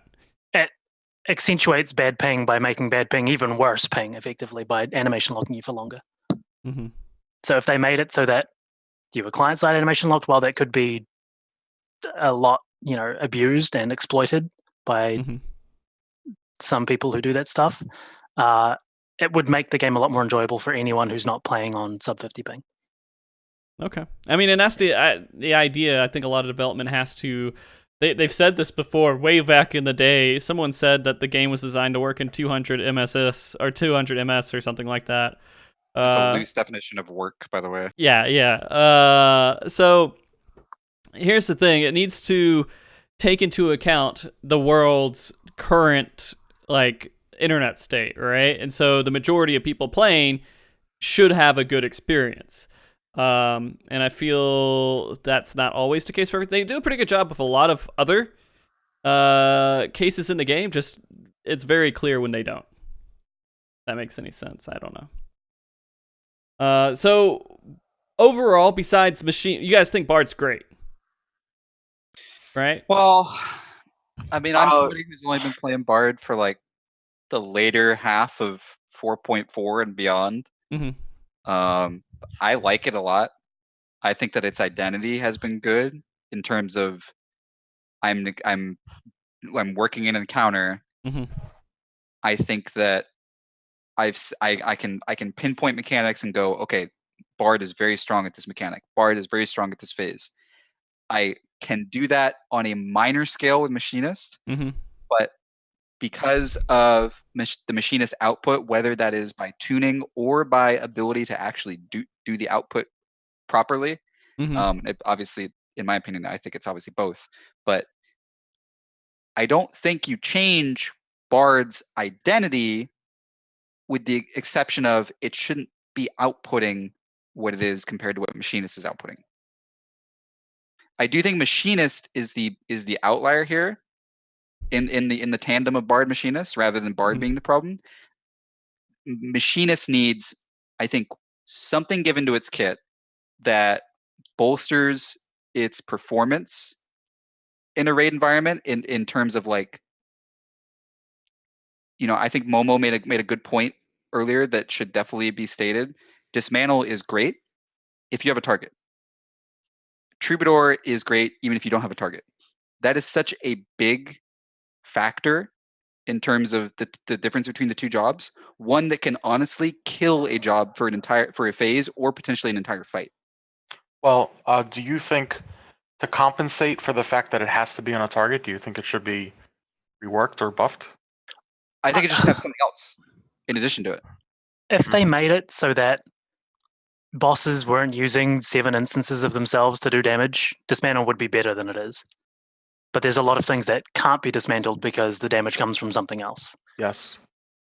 Which is where Bard shines. Yeah. I mean, do you guys feel like that's actually not, is that bad design, or is that perfectly fine, where you have some things that remove debuffs from targets and some that are positive when there's no target at all? I think that's a even fight design possible? problem as Is it even opposed possible to. to call it good design? I mean, like, here's the thing. How do you make damage reduction different? How do you make other jobs better in some situations than others? You make it to where they get rid of the inability to reduce damage by having to target something, and so they actually shine. It maybe it's not as strong, but it's always available. It's always there. And then other situations where you target the boss, it could be stronger because this job is able to target the boss and do it as well. Well, everybody can target the boss. That's one thing, is that even though Dismantle is 60 seconds, the cooldown on it is great. Everybody can target the boss usually when there's something to be done. Bard is the only one who really can't do that, other than, I guess, magic defense from the fairy. So you do There's Hello a World and you have Out of that. nowhere. Yeah. Well, yeah, you have Shake as well, but Mm-hmm. you The have a E-wings. phase as well. Like you could go back to A8S during intermission phases. You have it there. You could do robot phase, and you also have Troubadour. You could have tossed there, and mitigated both tanks. Just But that's an issue with the damage source, because I remember in A8 you could reprisal a J kick. You could yeah. you Yeah. could DR spam a J kick. You can't do It's that a- in modern fights. I think it's a fight design problem, not necessarily a job design problem, because it can, like, the issues that are there can be fixed by simply making it so that these things are better designed around what Machinist has. That 100% fair. 100% fair. I mean, and that's really what it comes down to in the end. These jobs could be all wacky and weird and versus one boss, but another boss they're completely balanced. It just depends on what the boss is throwing at you, and how the jobs are going to handle that. There's some things that are completely pure, like damage overall, or I mean, even that sometimes, just doing mechanics is either do damage, or was this job better at doing damage, or is this job better at avoiding mechanics? For example, Bard can just run around, right? So. Yeah. One other thing with Bard, specifically thinking ahead to Shadowbringers, and this was a really big problem at the start of Heavensward and a really big problem at the start of Stormblood. Oh, I know what you're gonna say, dude. Everyone just goes there and fucking complains that Bard sucks, without realizing that the job literally scales with the expansion because of crit. Same thing happened with Scholar. It's a scaling job, and everyone's like, buff this, and then you have what happened in Heavensward, and what's happened now, where both these jobs, the same job, Bard, in both situations is busted by the end of the expansion because people complain at the start and get it overbuffed. But then Well, again, it is weak at the beginning, right? And so, like, Well, yeah, it is. I think they need to find a way to either take it away from that crit reliance for its damage, or find a way to bridge that gap in the meantime, whether it's through better gearing options, through make his gear give only parry. I don't know. If they actually found a way to like have the class rely on crit as much as it does now and somehow solve that, they're either readjusting the numbers every patch, they either put in a huge amount of work, or people need to accept that Bard sucks at the start and it's going to be great near the end. I mean, Because of how crit is. they tried addressing that with Imperial Arrow giving a stack, but it still doesn't feel like it was enough. They just need crit. And think how much worse it would be if it didn't, though. Oh, absolutely. And if it doesn't get crits, it's just not fun to play. You're pressing like 2 buttons max if you don't get crits. I mean, and you do have to design jobs around crit. Crit can't be removed from the game. It has to exist, right? You want to see big numbers, and you want to like roll your dice and be like, "Holy crap! I just had a huge explosion, or a huge damage coming out from whatever attack I'm doing." It makes you feel good. You can't take away that feeling from an MMO, but it also makes some things kind of ridiculous. You don't feel good some fights, right? So I guess that's a good core question here. Do we feel like job design with RNG is in a good spot? Like it's not too far off every single time you do a fight, or sometimes you feel good and sometimes you feel like shit? It's really Bard. It's a massive outlier. Black Mage as well. But outside of Bard those two, I'd Mage. say. The Bard opener is the biggest variance I've ever seen in like a video game. It's just insane how unlucky or lucky you can get with an opener. Maybe Astro opener is kind of up there. I didn't think about Astro card opener. Astro is pretty RNG on its opener as well. It's just ridiculous. It's kind of like what Timmy just said with Outlaw Rogue. If you've ever played, Bard is basically Outlaw Rogue. You're right. It literally is Outlaw Rogue. Okay, I don't know what our Outlaw Rogue is. Lots of RNG on the opener. Okay. I remember how they designed Machinist back when it first came out, where it was a lot, just 50-50 chance on what your next button you're going to press is. And you kind of built up throughout. And I mean, I liked that, right? That was part of design that I thought was really cool, because I was always having to know, or every second I had to look and see what happened to know what I was going to do next. Do you guys want to see that kind of design in a game, or you want that removed? If a class has to be really reacted to, then I feel like it at least should be a little stronger, because at least for this game, so much of it becomes a muscle memory that if you're going to be tossing in variants all the time, if you're putting in so much more effort and your output is only maybe marginally or exactly the same, or in the worst case, worse than everybody else, that's a really bad design of a class. I mean, I'm pretty sure they said a very long time ago they don't look at the classes like that, so no, I don't think SC's putting any thought into that, but if you're putting in a lot of effort into something, it should at least reward you. Right, and then jobs become viable whether they have skill ceilings or not. Is that something that we should see as part of the job design? Is like, we're going to design some jobs that are harder to play and they give you more reward? They said that with Astro, though, at least. Astro and White Mage, they have an easy healer and they have a hard healer. The floor for crit rate just as a whole just needs to be raised, and I think actually just crit just needs to be nerfed, honestly. That kind of sucks to say, because our secondaries in this game are already so unimpactful.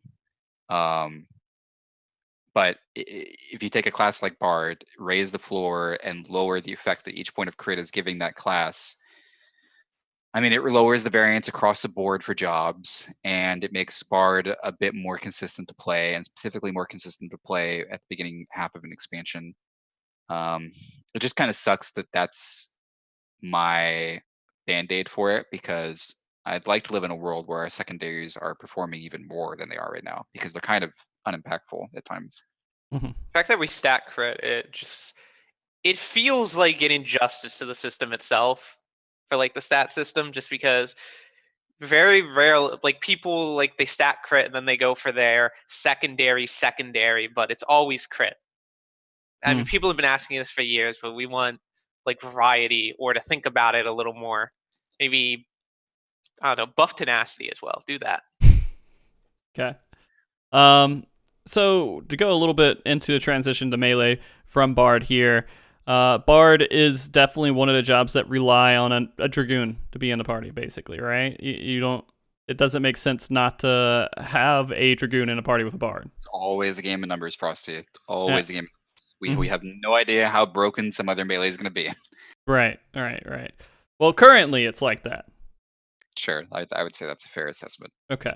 So currently that's kind of how it goes. And this goes back into the debuffs and everything else. Overall, if it didn't matter with piercing debuff at all, let's just say it wasn't there anymore, would Dragoon still be in a good place? Would you be bringing Dragoon to the group? Litany is one of the best buttons in the game, so. Okay. So because Ninja and Dragoon both bring group-wide extra damage, that's why they're so secure. Well, they have great numbers too. They have amazing damage on top of the utility they bring.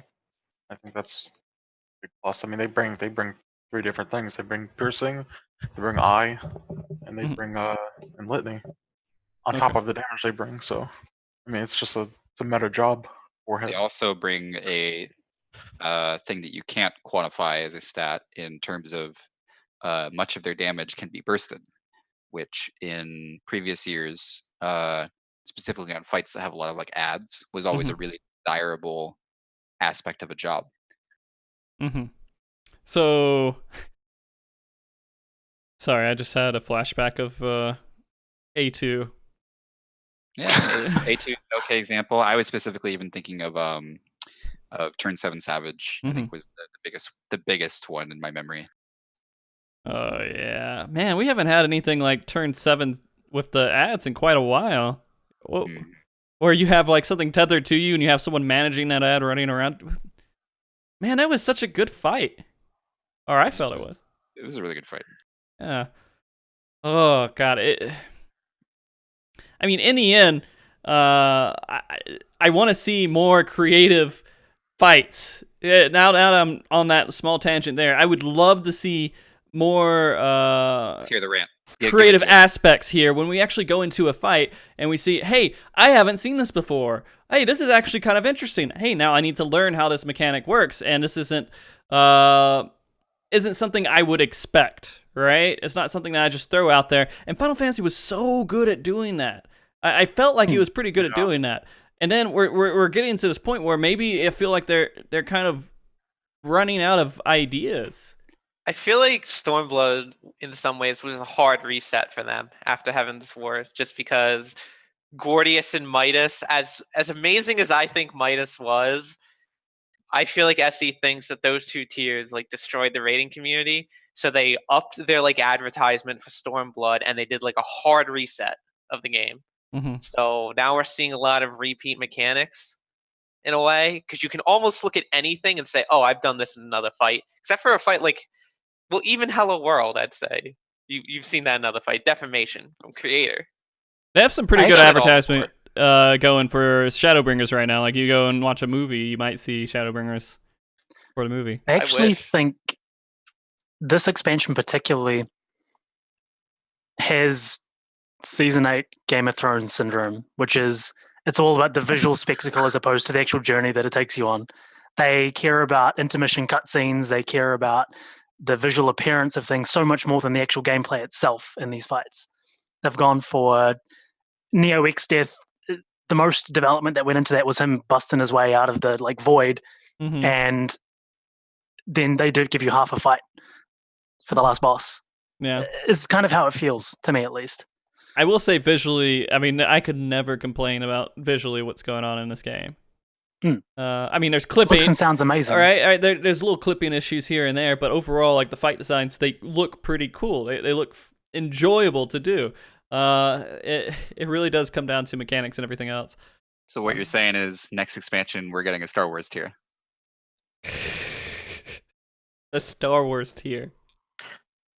I think I could speak for everyone where they go into a tier. One of the things that turns people off is like they'll see a mechanic and they'll just be like, "Oh, this is Dynamo." They'll be like, "Oh, this is Chariot." It's like the same mechanics that are just being like recycled. There hasn't been anything new in a while now. Yeah. I guess as well as ever since they standardized the markers, figuring things out has been considerably easier. There's no time where you see something like, "Oh, what's this over my head?" and then you die. It's, "Oh, I know exactly what this is. I know exactly why I died." Exactly. I think Sindalf was right though that it is kind of a hard reset for them because they just like Stormblood had a really big marketing thing going on. Like they had the what was it, Mrs. Freshly's? They had the Mrs. Freshly honey buns. They had all this other they had all this other garbage that I stuck up my. Can I say ass on the stream? Why the fuck would you do that? Right? No. So they had all that stuff, and they really attracted a lot of people. And I think that was like the hard, like Sindalf said, it was a hard reset. They wanted people to see these mechanics that they potentially maybe never saw before. But if they do that again in Shadowbringers, it's really not going to be effective for the people who've been sticking around. Layla, do you want to explain your Star Wars joke to everybody, or you want to just let it drop? Comedic timing is gone. Okay, fair enough. All right, so anyways, the writers of Game of Thrones are going on to produce Star Wars movies. That's it. That's the joke. Okay. Yeah. I did not know that. Yeah, actually, I think I remember hearing that, but it just didn't click. I don't know why. I just like, Star Wars? What? Layla, thank you. That was good. That was a good reference. It was a little bit Just move on with the pity. Dude.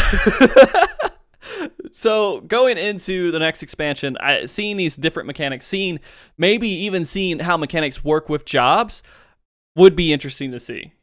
Seeing how they affect the job balance and everything else, and doing different mechanics. Like for going back to T7, what was it you had? Was it Summoner and Bard?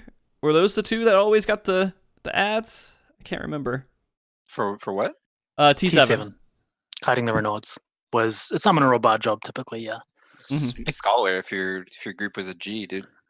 Yeah. And so, I mean, that was pretty cool. You'd find that dynamic there, and it's such a weird thing. You just wouldn't put anyone else on there because they just fit that role in the fight better. Man. Or things like, man, what was it? It was A5 with the potions and the turning into a gorilla. I mean, that was cool, but those potions are underutilized. That was an awesome fight. Yeah. I mean, that felt creative.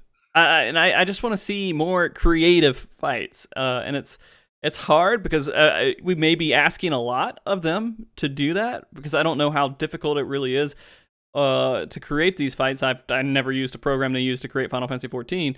But, man, I would love to see it again where we have, going back to what we said earlier in the show, but with monks and everything else where jobs just had like a niche in a fight or a niche or whatever you want to call it in a fight.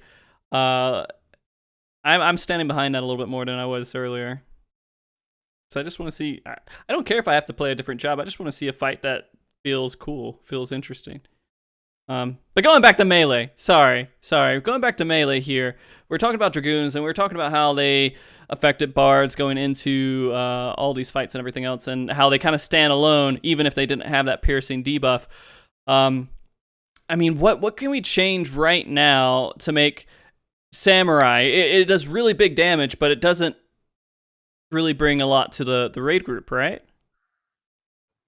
I mean, that's like that's a bottomless pit of answers. Honestly, there's so many things they could do. Okay. Just the overall theme of answers should be it needs some form of party interaction that doesn't exist. Some sort of party interaction. I can't even think what that would. There's just so many different ways they could take it. I can tell you that I had always assumed that. Well, first of all, let me preface by saying that we've put a lot of stock into job identities on this show, right? Yeah. Samurai has one of the worst, with maybe the exception of Red Mage, and I think definitely the exception of Red Mage. Samurai has one of the worst job identities in the game. It completely almost lacks an identity. Maybe actually, you know what? It's worse than Red Mage because Red Mage at least has an identity. It's a res bot. Samurai has no identity. Samurai's a lone wolf, dude. It works alone. Yeah, Samurais are Kirito. That kind of is the identity, though, when you think about it. In terms of like job theme, it has no identity. Okay. So I had always thought that when they announced Samurai for 14, I had really thought that they were going to base it off of like the Final Fantasy Tactics version of Samurai, which was a really cool kind of half cast bar, half melee sort of melee fighter. And we saw that on a very minor scale with Higanbana and Midare, but that's it. Like beyond that, the job is Shinten spam. And the only thing you're getting out of it is just numbers. There are so many other things they could have done with, samurai skills that maybe they have some sort of weapon skill that you have to channel, sort of like meditate, but maybe it buffs the party members in a 10 yalm radius around you. Like there are so many other things they could have done to make Samurai more interesting and more interactive to the party, and also give it that identity of feeling like I'm the slow swinging melee that has to like charge up my attacks or charge up my party buffs or party abilities. The Black Mage melee. You could, if you want to look at it that way, sure. I mean, that's kind of what it would be. And I mean, that's not horrible to think about because it is the high damage melee. And I've never played Samurai in a PvE environment. I played it in a PvP environment, and I would say almost all of its identity comes with it being able to stand and do that cast and be able to complete the cast in a melee. Go ahead. Sorry, this just came into my head, and I feel like I have to say it, even Mhm. though it's stupid. Sure. So, like, imagine if you could get a party buff from somebody on Samurai, and then you could like put it in your sheath, and then coat your weapon in it for later. Like, you could store other people's party buffs. The fuck are you talking about? Exactly. I mean, I see where his brain has, like, the dimension that his brain has moved to for this part of the conversation, and it's kind of cool, like, the idea of it. I mean, Dude, I love Sindalf. I love Sindalf so much. Okay. Explain yourself a little bit more, Sindalf, if you can. So, like, what if you could do something like, let's say, a dragon use litany, and you're like, oh man, I'm samurai, I'm not ready for this yet. Let me go store that. You're gonna pick that up. You're gonna take it off your bar. You're gonna stick it in your sheath, and then I guess later when you use an ability, the samurai sticks it back in its sheath, and now his weapon comes out coated in litany. Okay. Yeah, Okay. so it would have the ability to eventually just stock up party buffs, because samurai, like, I guess partly I came to this idea because samurai in general is a class that has nothing but damage. It needs defensive utility for the group, but honestly, it could really be anything at this point. So like Layla said, that's a bottomless question. Same thing with party utility, almost in a way. It has to have something that, if it's going to be a glass cannon, at least make it a good one. So like Astros holding their cards, but they're holding. this guy literally is asking for samurai to be able to spread a battle litany, and I don't even know. I'm not saying spread the battle litany, but It makes sense. He has Astro Literally. Brain right now, and he literally just said, make samurais be able to hold. Yeah. That sounds like what it is, right? Okay, so I can see it. So how many buffs do you normally have on you at any given time within a raid? a lot in the opener. How do you determine which buff you're storing? Does it just clip the last one that you got, or All of them? so you store all the Just buffs that you have? why not? Just store all of them. What for big- whenever you're actually ready to burst. I don't know. You I'm know sure what? your healer will love you storing that Eloquium. This will never happen. This will never happen. But this is actually Yeah. the coolest idea I've heard for samurai. Yeah. And I'm just thinking about this right in my head right now, and this is so cool. Okay. What Larry just said in chat. The coolest way that they could have given samurai its own unique job identity is given them their own unique LB bar that's separate from the party, that builds up much faster and builds up through their own weapon skills. You know, And actually, can be buffed by raid buffs. that That would be really cool. no. That is So, the coolest idea for a samurai in 14 that I've ever heard. but you don't need to do that for every. I mean, you don't need to do that just for samurai. You could do that for every single job. All right, just have them No, have but their own that's LB. that's the samurai identity, though.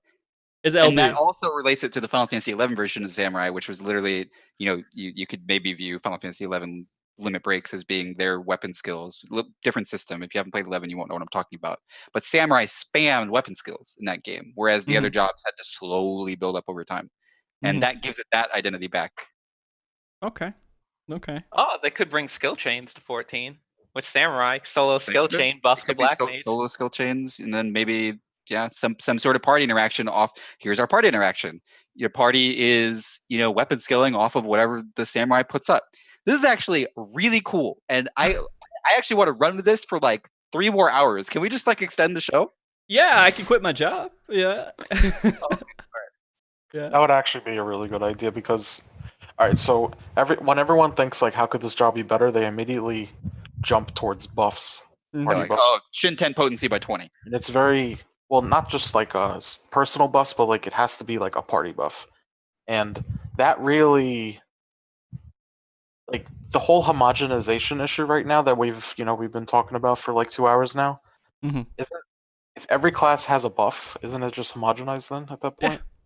Absolutely. So This is way more interesting, and this is an example Yeah. of thinking outside of the box, which is something that I probably confess that I don't do enough of, and this is something that changes the core design of a job while also giving it a unique party interaction that the other jobs don't have. But it has a party interaction. That's at the end of the day, it has something, but it's something that's unique to it, which gives it an identity. But wouldn't that make it kind of too powerful in a way that like if No, it gets you affected by buffs? Tune it to however, you know, is appropriate, obviously. Like at the end of the day, anything can be balanced if the numbers are tuned properly. Okay. All right.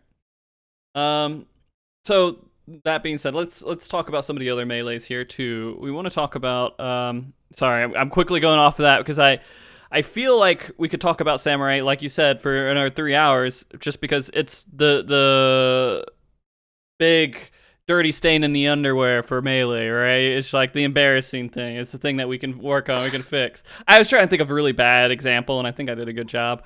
I really sold it. Yeah. So if we're going to actually talk about like some of the other melee, ninja, dragoon, monk, how far off is monk right now? Is monk in the same boat with samurai, or is it really not as bad?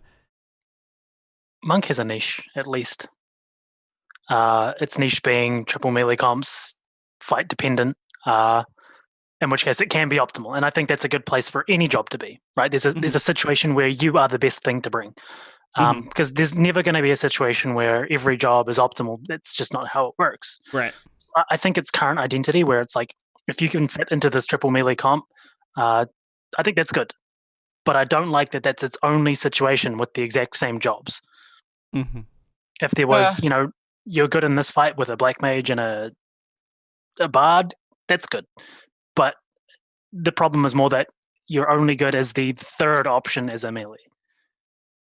Okay. It depends on like the goal of what you're doing. Also, I think monk in the past had a stronger identity than it does now. I think monk is actually better designed now than it was before.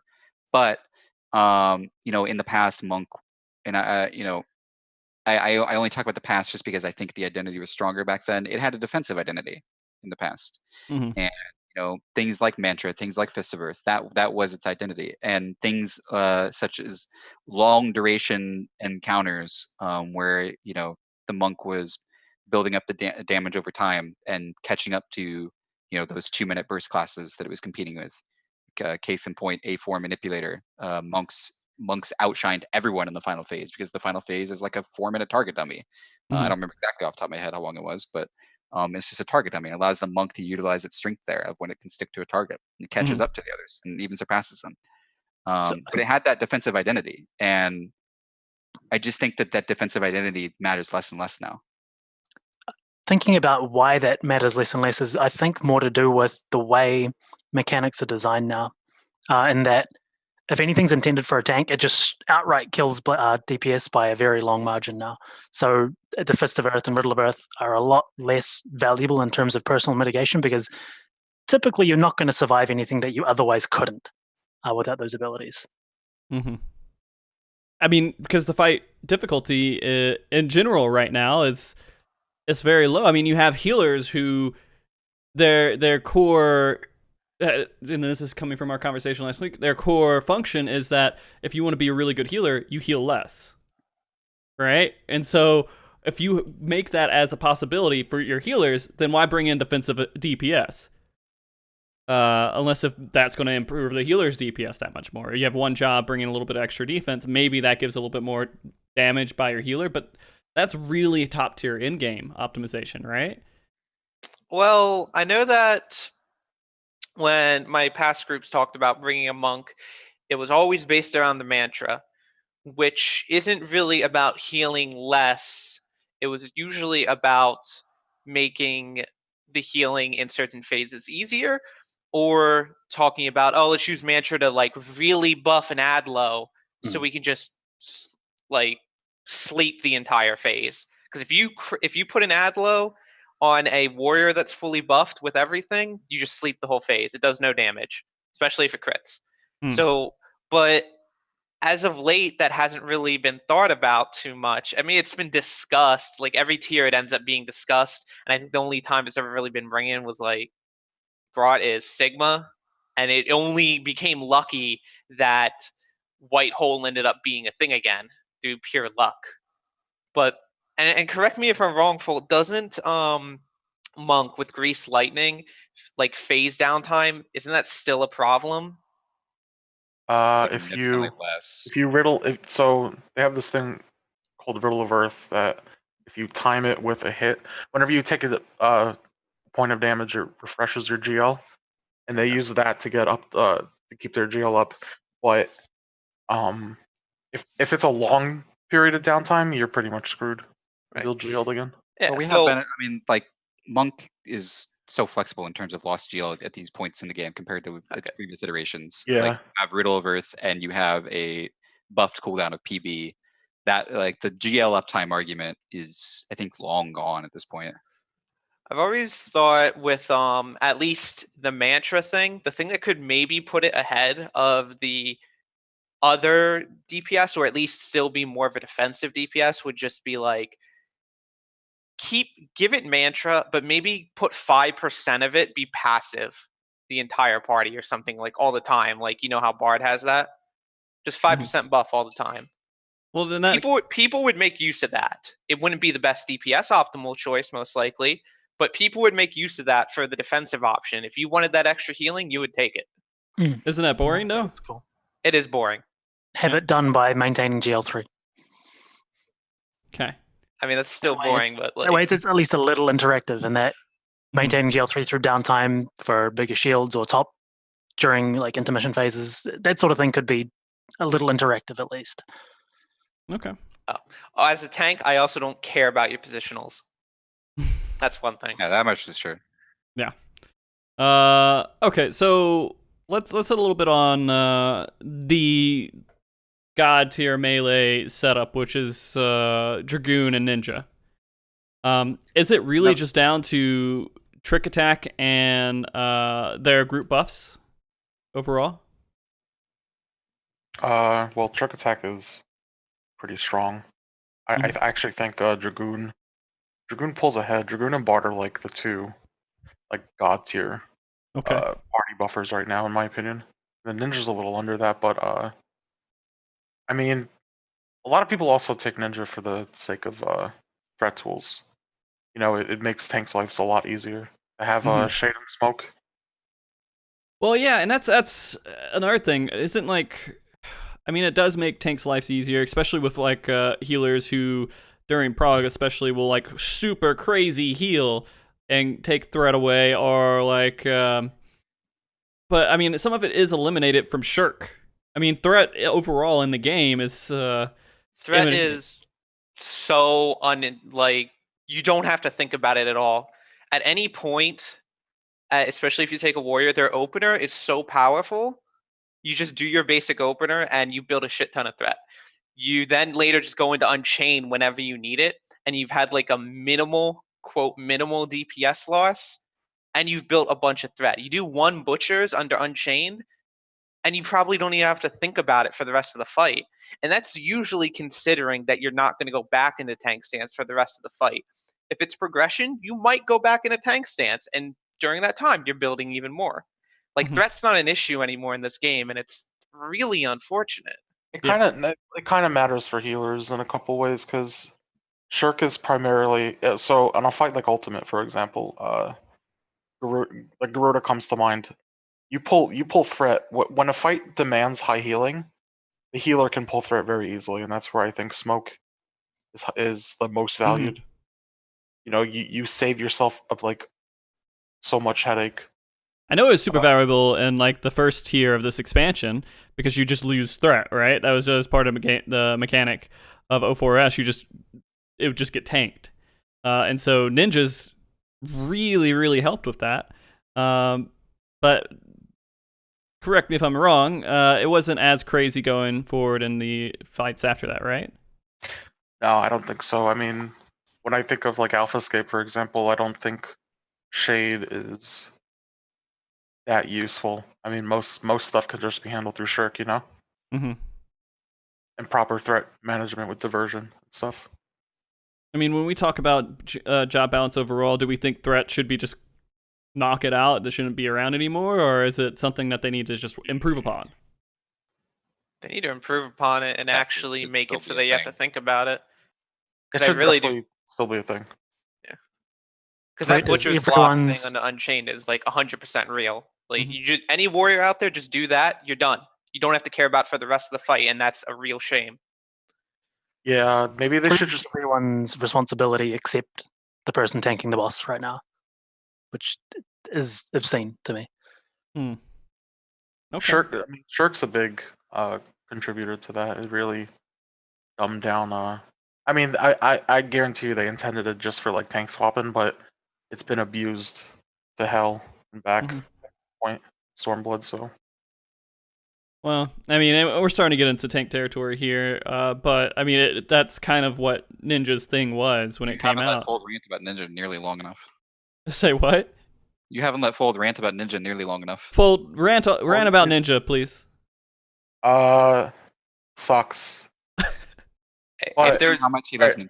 I'll tell you what like makes me a little unhappy with Okay. current Ninja. Yeah. Back in the day when Ninja first came out, the way Mudras worked was very static. Every 20 seconds, you shot a Mudra out. You knew exactly when to rehuton. You knew exactly when to trick. You knew exactly when to Raiton. Heaven's Ward kind of changed that a little bit with Armor Crush, which is it's okay. I mean, it basically lets you get another Raiton. Tenchi Jin now in Stormblood. It really fucks up the Mudra timers. It really does, because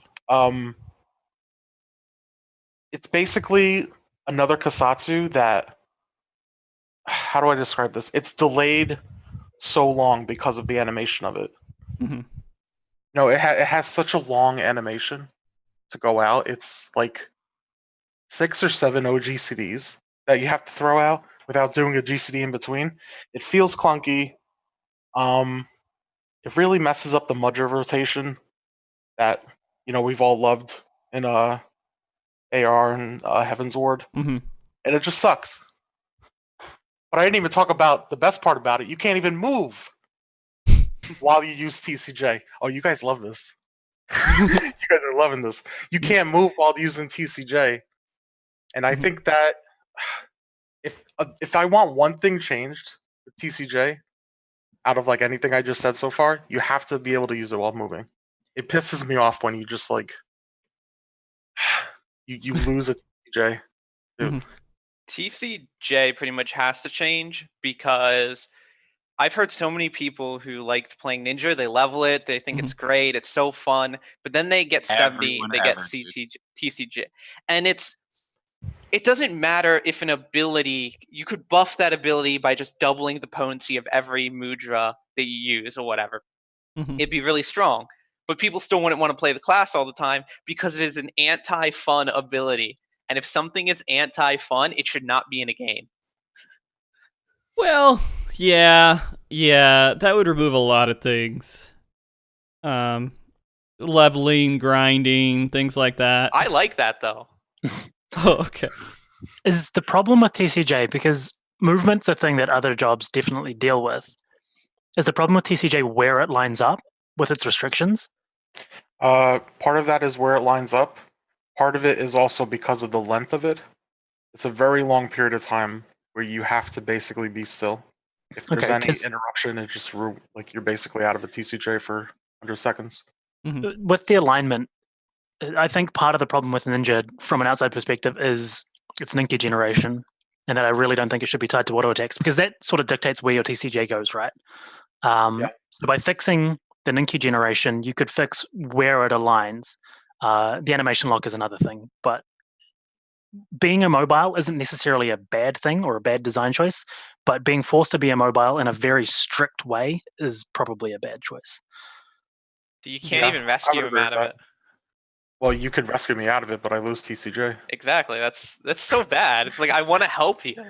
Mhm. Yeah, you really it's too restrictive for the potential benefit that it brings. What if you pressed the button, it didn't reset your mudras, but then the next time you used it, it functioned like TCJ?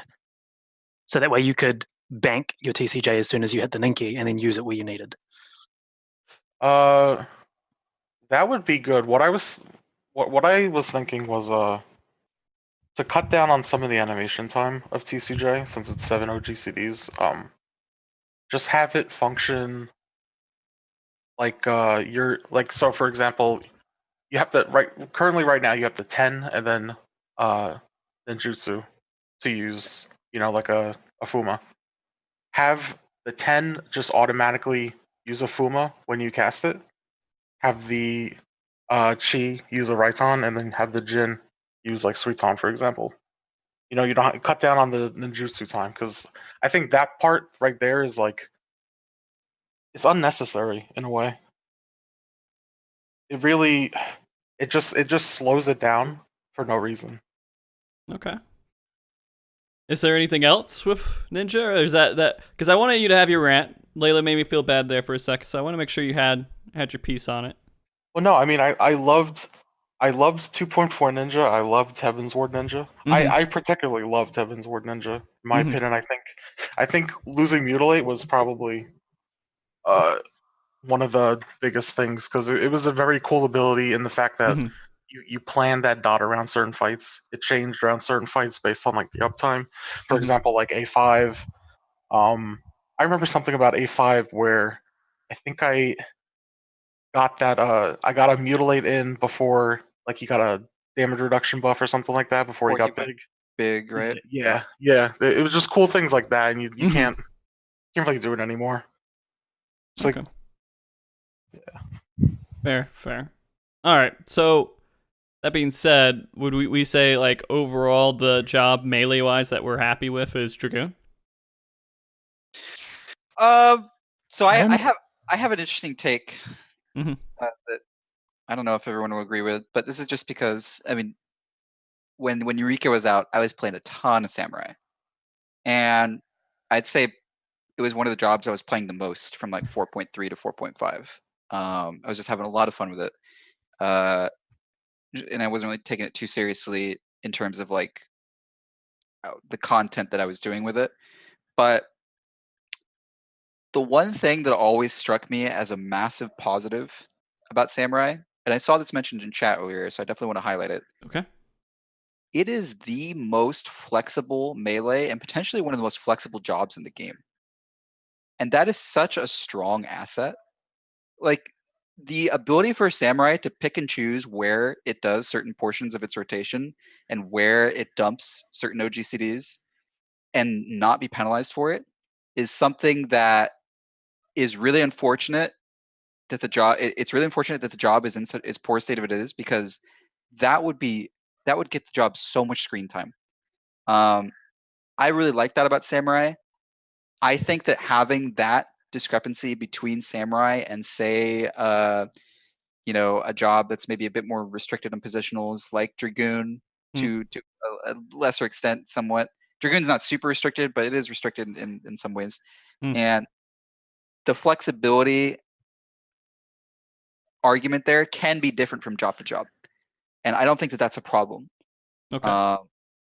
So we would be remiss if we didn't at least highlight that strength of Samurai, and I hope that going forward, either that strength is kept on Samurai or applied kind of universally across the board. I think Samurai's job gauge is one of the best, in my opinion. It's one of those things where, like, when Samurai and Red Mage, I mean, those job gauges were very clearly designed as the very first job gauges. Yeah, you could tell. Like, they were very clearly designed as the very first ones, and the job gauge as a whole probably came from those two jobs. Yeah, Ninja was designed last, I'll tell you. Okay. Yeah, it's kind of funny. When they added in, never mind. Not completely relevant, but I was thinking about the only thing that's not flexible of the entire Samurai kit is Hagakure, and I mean that skill alone is really cool just because it's so skill speed dependent on how it gets used.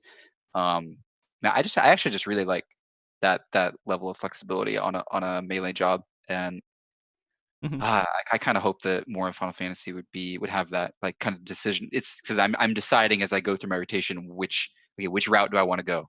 Yeah. Which route do I want to go over the next 20 seconds? Well, what I was actually thinking about when you guys were talking about designing jobs with the job gauge in mind is going back to like Heaven's Ward, when Machinist was clearly designed one way and then they kind of copy pasted a little bit to Bard. And then people are saying, of course, like the job gauge. They were just trying to think of ways that they could apply it to other jobs. And then you have like Paladin, and you have White Mage, right? Just Paladin, you get 2 abilities, right? You can either shield yourself or shield someone else, and you don't think about it. You just use it when you need to use it. Same thing with White Mage. You don't pay attention to what your gauge looks like. It happens. So it is funny to see they kind of create these new jobs, and they're like, this would be really cool if we just put it on everybody. So how do we do that? And I felt like that's definitely what happened within the expansion. Some job changes, some job gauges got significantly less thought put into them than some of their counterparts. Yeah. But okay. So melee wise, I think do you guys have anything else you want to say on melee before we switch over to tank here? Let Larry design 5.0 Samurai. All right, we heard it. Larry, we'll talk to him on Wednesday. We'll see what we can do. Anyways, going into tanks here. Tanks, they have claimed, at least, that they feel like having a 4th tank would make tanks even more balanced, because they do it in a way that's off tank and main tank. And to me, and I've said this multiple times, it feels kind of weird that they make this as the distinction between these tanks. Okay, so we're going to have 2 tanks that are considered more supporty tanks that are off tanks, and then we're going to have a tank or 2 tanks that are main tanks that are meant to just sit there and absorb damage, right? I guess is kind of what they were going at. Do you guys agree with that kind of design that they're going forward with? Absolutely not. I think it's counterproductive. Okay. I would want to ask the question quickly. Like, what do you think they even see as the current main tank and the current off tanks? They have talked about Paladin being the current off tank. Yeah, Paladin's off tank. Yeah. That seems They have actually said that. They have actually said that. They said Yes. it's considered more of an off tank because it has things like cover, I believe, that helps out. Yeah. That would have been what I would have said. So it's interesting to see that I actually agree with. It's funny because it feels like it got developed into an off tank role when originally it was supposed to really be a main tank, right? You think of Paladin, like a main tank. You have a shield. It still does. That shield is so underutilized by players. Like, a lot of players have the warrior tank for an extended amount of time, when the only reason the warrior actually does tank is because it can be reactive if something goes wrong, and it has a plethora of cooldowns that other tanks don't have.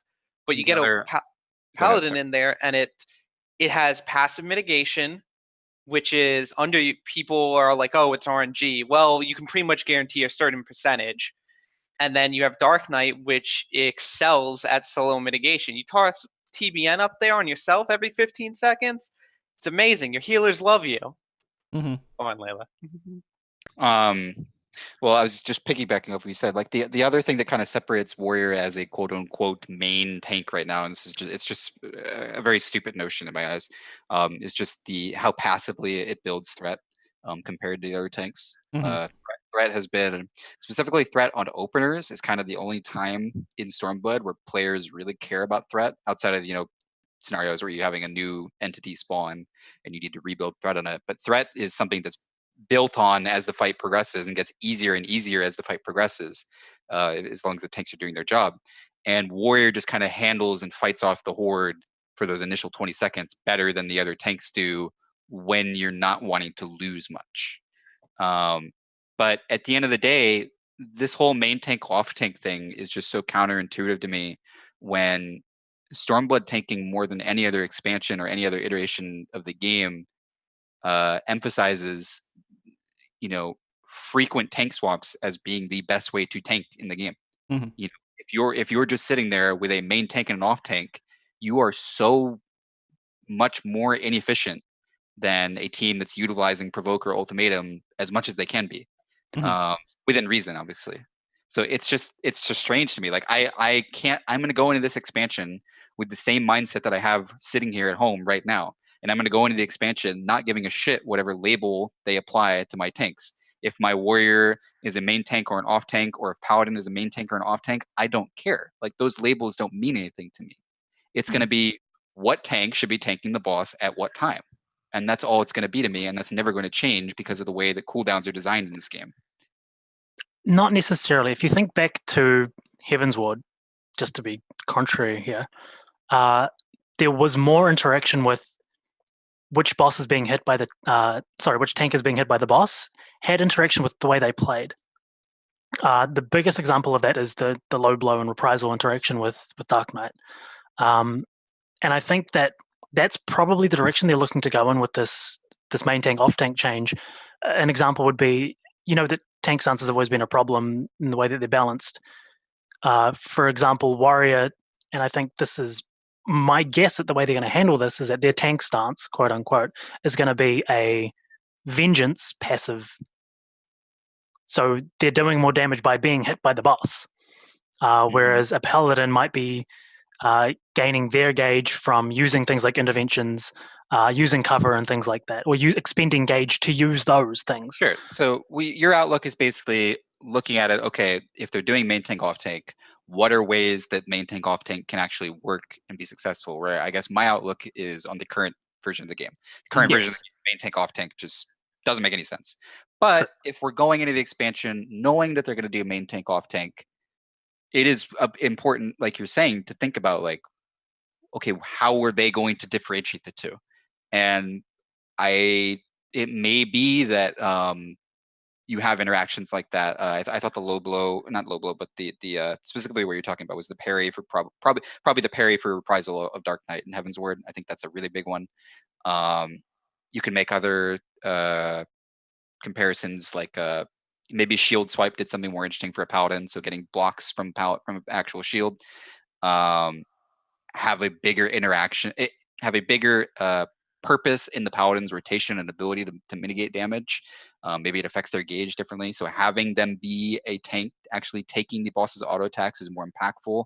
There are ways that they can push these jobs into main tanks, and if that ends up being the case, then what you're going to have is you're going to have an environment where those tanks are utilized tanking the boss as much as they can, and off tanks are rotating in to basically just super cooldown and use an invulnerability, and that's about it. And then you're giving it back. You're immediately giving it back to who should be the quote unquote main tank. Yeah, that is the way that I see it kind of happening. And I can't really imagine another world where, with what we have as tanks being developed, it actually works. Well, I mean, the other way that they force that is by making it you die if you don't swap. You just flat out die because they give you a debuff. Just so you're talking about, like, in terms of like tank busters and stuff, like they get vulnerabilities that force tank swaps. I mean, yeah, that I don't expect those to go away. By the way, I don't think we're going to go into Shadowbringers and they've just gotten rid of tank vulnerability off of tank busters. That's been their MO since 2013. So they're going to have portions of fights where the off tank is taking the boss. God forbid. Yeah, and I don't know. I feel still, even if they put in these things where, so and so is going to, if they tank the boss, they overall have more output damage wise or more output whatever wise, because they're getting hit. And if that becomes their thing, you're still going to have people swap in as much as they can to reduce the overall damage quickly, right? So I mean, like, if you have you're balancing the Sentinel, say the Sentinel in two different tanks or whatever they give for Gunbreaker, their big damage reducer, and then the invulnerability, you're still going to swap back as much as possible if the tank busters require that to reduce as much damage, so your healers can do as much damage as possible, right? Yeah, that's going to happen pretty much no matter what, unless something actively is preventing you. That's why, like, I pretty much completely agree with Sfia and Layla. Like, they need something that makes it you want to be tanking. Something that's going to affect your rotation, affect your gauge, your utility, something that makes it a little more active rather than a passive chore. And the party will end up thinking about, how do we get this person or this class into the main tank position for this situation, because it just might be better. Like I think about that with Paladin quite often because it has a shield, but right. So, and maybe it's such a powerful reactionary tool of whatever happens when the main tank is being hit, that maybe you are then able to justify this tank is tanking without a cooldown. This tank is taking auto attacks, a long string of auto attacks without any form of cooldown up, which right now you really try to avoid, to be honest. Auto attacks is like, honestly, the most threatening part of a boss in Those Stormblood. crits, dude. The crits are like. Yeah, having mitigation against auto attacks is Mhm. equally as important as having mitigation against tank busters. If you're trying to be efficient, I should say, you're gonna Mhm. live because you can overheal in this game like crazy. There's no actual DPS checks anymore. But if you're trying to be efficient, you want to care about auto attacks as much as you care about tank busters. And maybe that mentality changes if the benefit of being hit for that main tank is so powerful, you can justify going through those string of autos and not having something up for it. Maybe not, doing a tank swap like you would in Stormblood right now. Mm-hmm. Okay. You know what I find weird? You guys were talking about the main tank and off tank situation. Mhm. How come Paladin's shield swipe feels very intuitive for a main tank role, and that really like makes me question what Well, they're thinking. maybe they just don't keep it. Maybe they, yeah. Right now, there's no differentiating between a main tank and an off tank in the game right now. So going forward into 5.0, yeah, if they're pigeonholing Paladin into an off tank role, one would kind of expect that they're probably going to redesign something like shield swipe. Mm-hmm. Going back to what you were saying earlier about threat, it was brought up. I Mhm. think something that needs to happen with tanks, and I've heard mentions of role actions either being removed entirely or drastically changed. I think specifically Shirk needs to go, and Shadewalker should be a tank CD. Yeah. That would be an Snap off-tank threat- CD, maybe. I'm with you on Shirk. Yeah. Shadewalker, I've given a lot of thought to. I've gone back and forth. I'm not so sure about that because if you take a warrior and if nothing else changes, you IR Shadewalker, that's really, really good. You're kind of perpetuating the problem a little bit, but it's a different kind of problem that you're perpetuating. Well, it encourages, a little bit of leeway in old school tank swaps, which is, I think, what they want to go back to because Shirk is stupid. Mhm. As well as making snap threat on new ads an actual thing and important. Okay. Yeah, I mean, yeah, you can argue for Shadewalker. I'm not going to sit here and say no, that's a stupid idea. You can make arguments for it. To me, threat has always been very, very simple and one-dimensional. Threat should be a battle of attrition between your ability to output damage and your DPS's ability to output damage, and it's a balancing act that historically throughout the long lifespan of MMOs, tanks have had to balance. Mhm. And specifically, for whatever reason, in Stormblood, that battle has been completely removed. It is now a one-button battle that is dominated by buttons like Shirk, and then Shadewalker and powerful tools like Diversion. Just if it already wasn't in the grave, they put 3 extra layers of soil on the coffin. Mm-hmm. Someone in chat brought up the Eureka provoke. How do you feel about that being used in PvE? I'm going to be honest, I'm level 21 in Eureka, so when you guys talk about Eureka, I may need always an explanation. It's like the WoW. It's like the WoW provoke. You take threat and then you generate more enmity Fixate. for a while. As well as a short duration hold fixate. on. Yeah. There's more than just fixate. Because I'm trying to remember what Eureka provoke actually did. You generate more enmity for a few seconds. You do generate more enmity. Okay, so that was a big tool in certain WoW tanks. WoW tanks actually have different styles of provokes. Sorry, taunts do different classes. Provokes do different things. So you can take a monk's taunt. I'm using taunt and provoke interchangeably. Sorry, it's impossible for me not to. Impossible for me to talk about a WoW class and it's not hard. say taunt. Yeah. A monk taunt will fixate the boss to you for 3 seconds and also cause the boss to speed up. So it gives it a movement speed, which is really, really, really useful and super impactful on some fights where you want to be moving a boss from one side of the arena to the other side of the arena very quickly. Okay, now take a tank like a Protection Paladin, where a Protection Paladin uses their taunt, and instead of giving the boss a movement speed buff, it also gives you the ability of generating bonus threat for the next 3 seconds. And Box, I see you, and you're 100% right in memeing me. I know. Anyway, Yeah. but it's just an example of like taunts doing different things and having different strengths. Mhm. So it can be more than just a fixate. And I think that was always people's biggest complaint about Final Fantasy provokes. They're just lazy. They don't do anything. Okay. All of Final Fantasy provoke did is give you +1 threat enmity over the next target.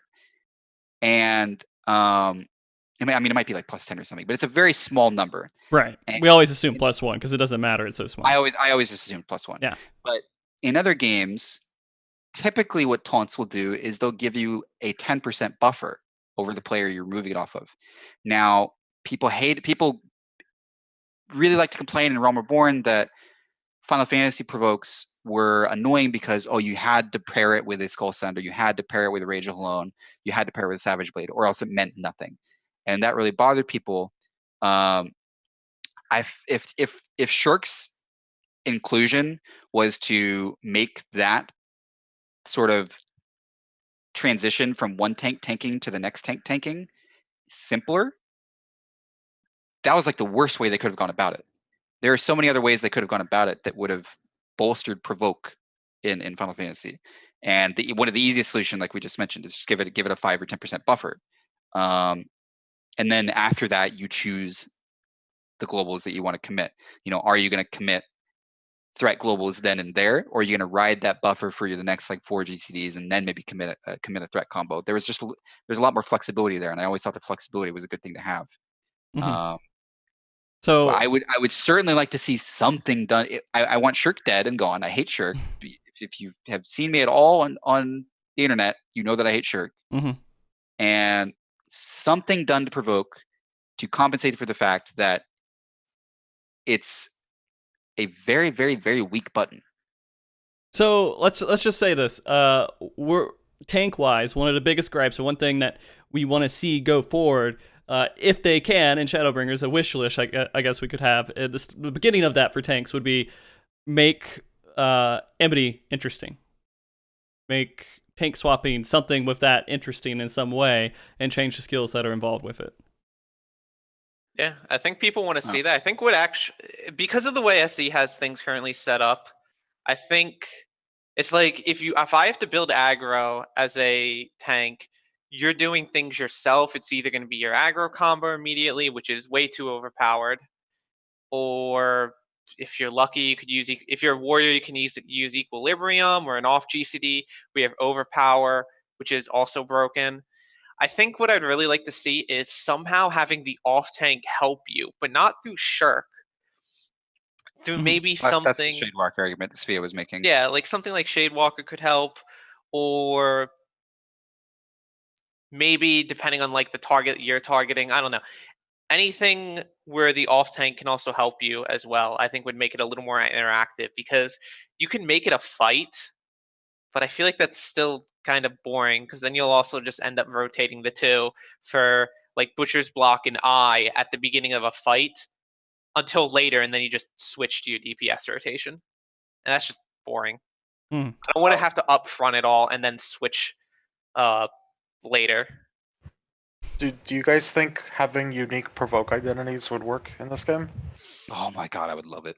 I'm not sure how they do it, but it'd be cool. What comes to mind is, so the monk provoke, I'm just gonna call it provoke because it's provoke, it's literally the name. It feels like it would be a good off tank taunt, wouldn't it? What does it do? It doesn't pull. The monk provoke speed gives the boss a 3-second movement speed, so you can move bosses and reposition bosses easier.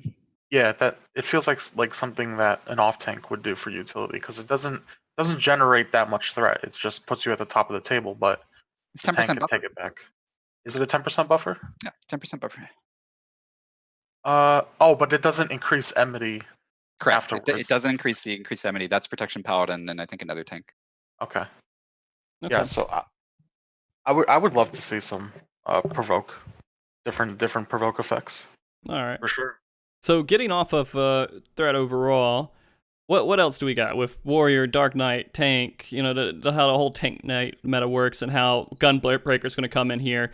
what needs to change to keep a good balance besides maybe provoke, threat, etc. Well, Someone's got to take warrior off the top of its pedestal. To be honest, I love the class, but in my opinion, it's just too good and too flexible. At least in blind prog, it's extremely flexible in my eyes, just because Inner Beast is really powerful, and it has self-healing, off GCD defiance. You can be completely unprepared for something and still find a way to live, which should never happen. And it does a bunch of damage and generates a bunch of aggro. Like whenever you usually tank, it's sort of centered around the warrior most of the time, not all the time. And something that just brings that down, I think, would actually start to shake things up a bit. Because then maybe people will start thinking again about, do we take Paladin Dark Knight? Which I've only seen a couple groups really ever do. I mean, from the sound of it, you're either going to take you're always going to have the choices are going to be Paladin or Gunbreaker, right? You're going to choose between those two. Then you're going to choose between Warrior and Dark Knight. we have no idea.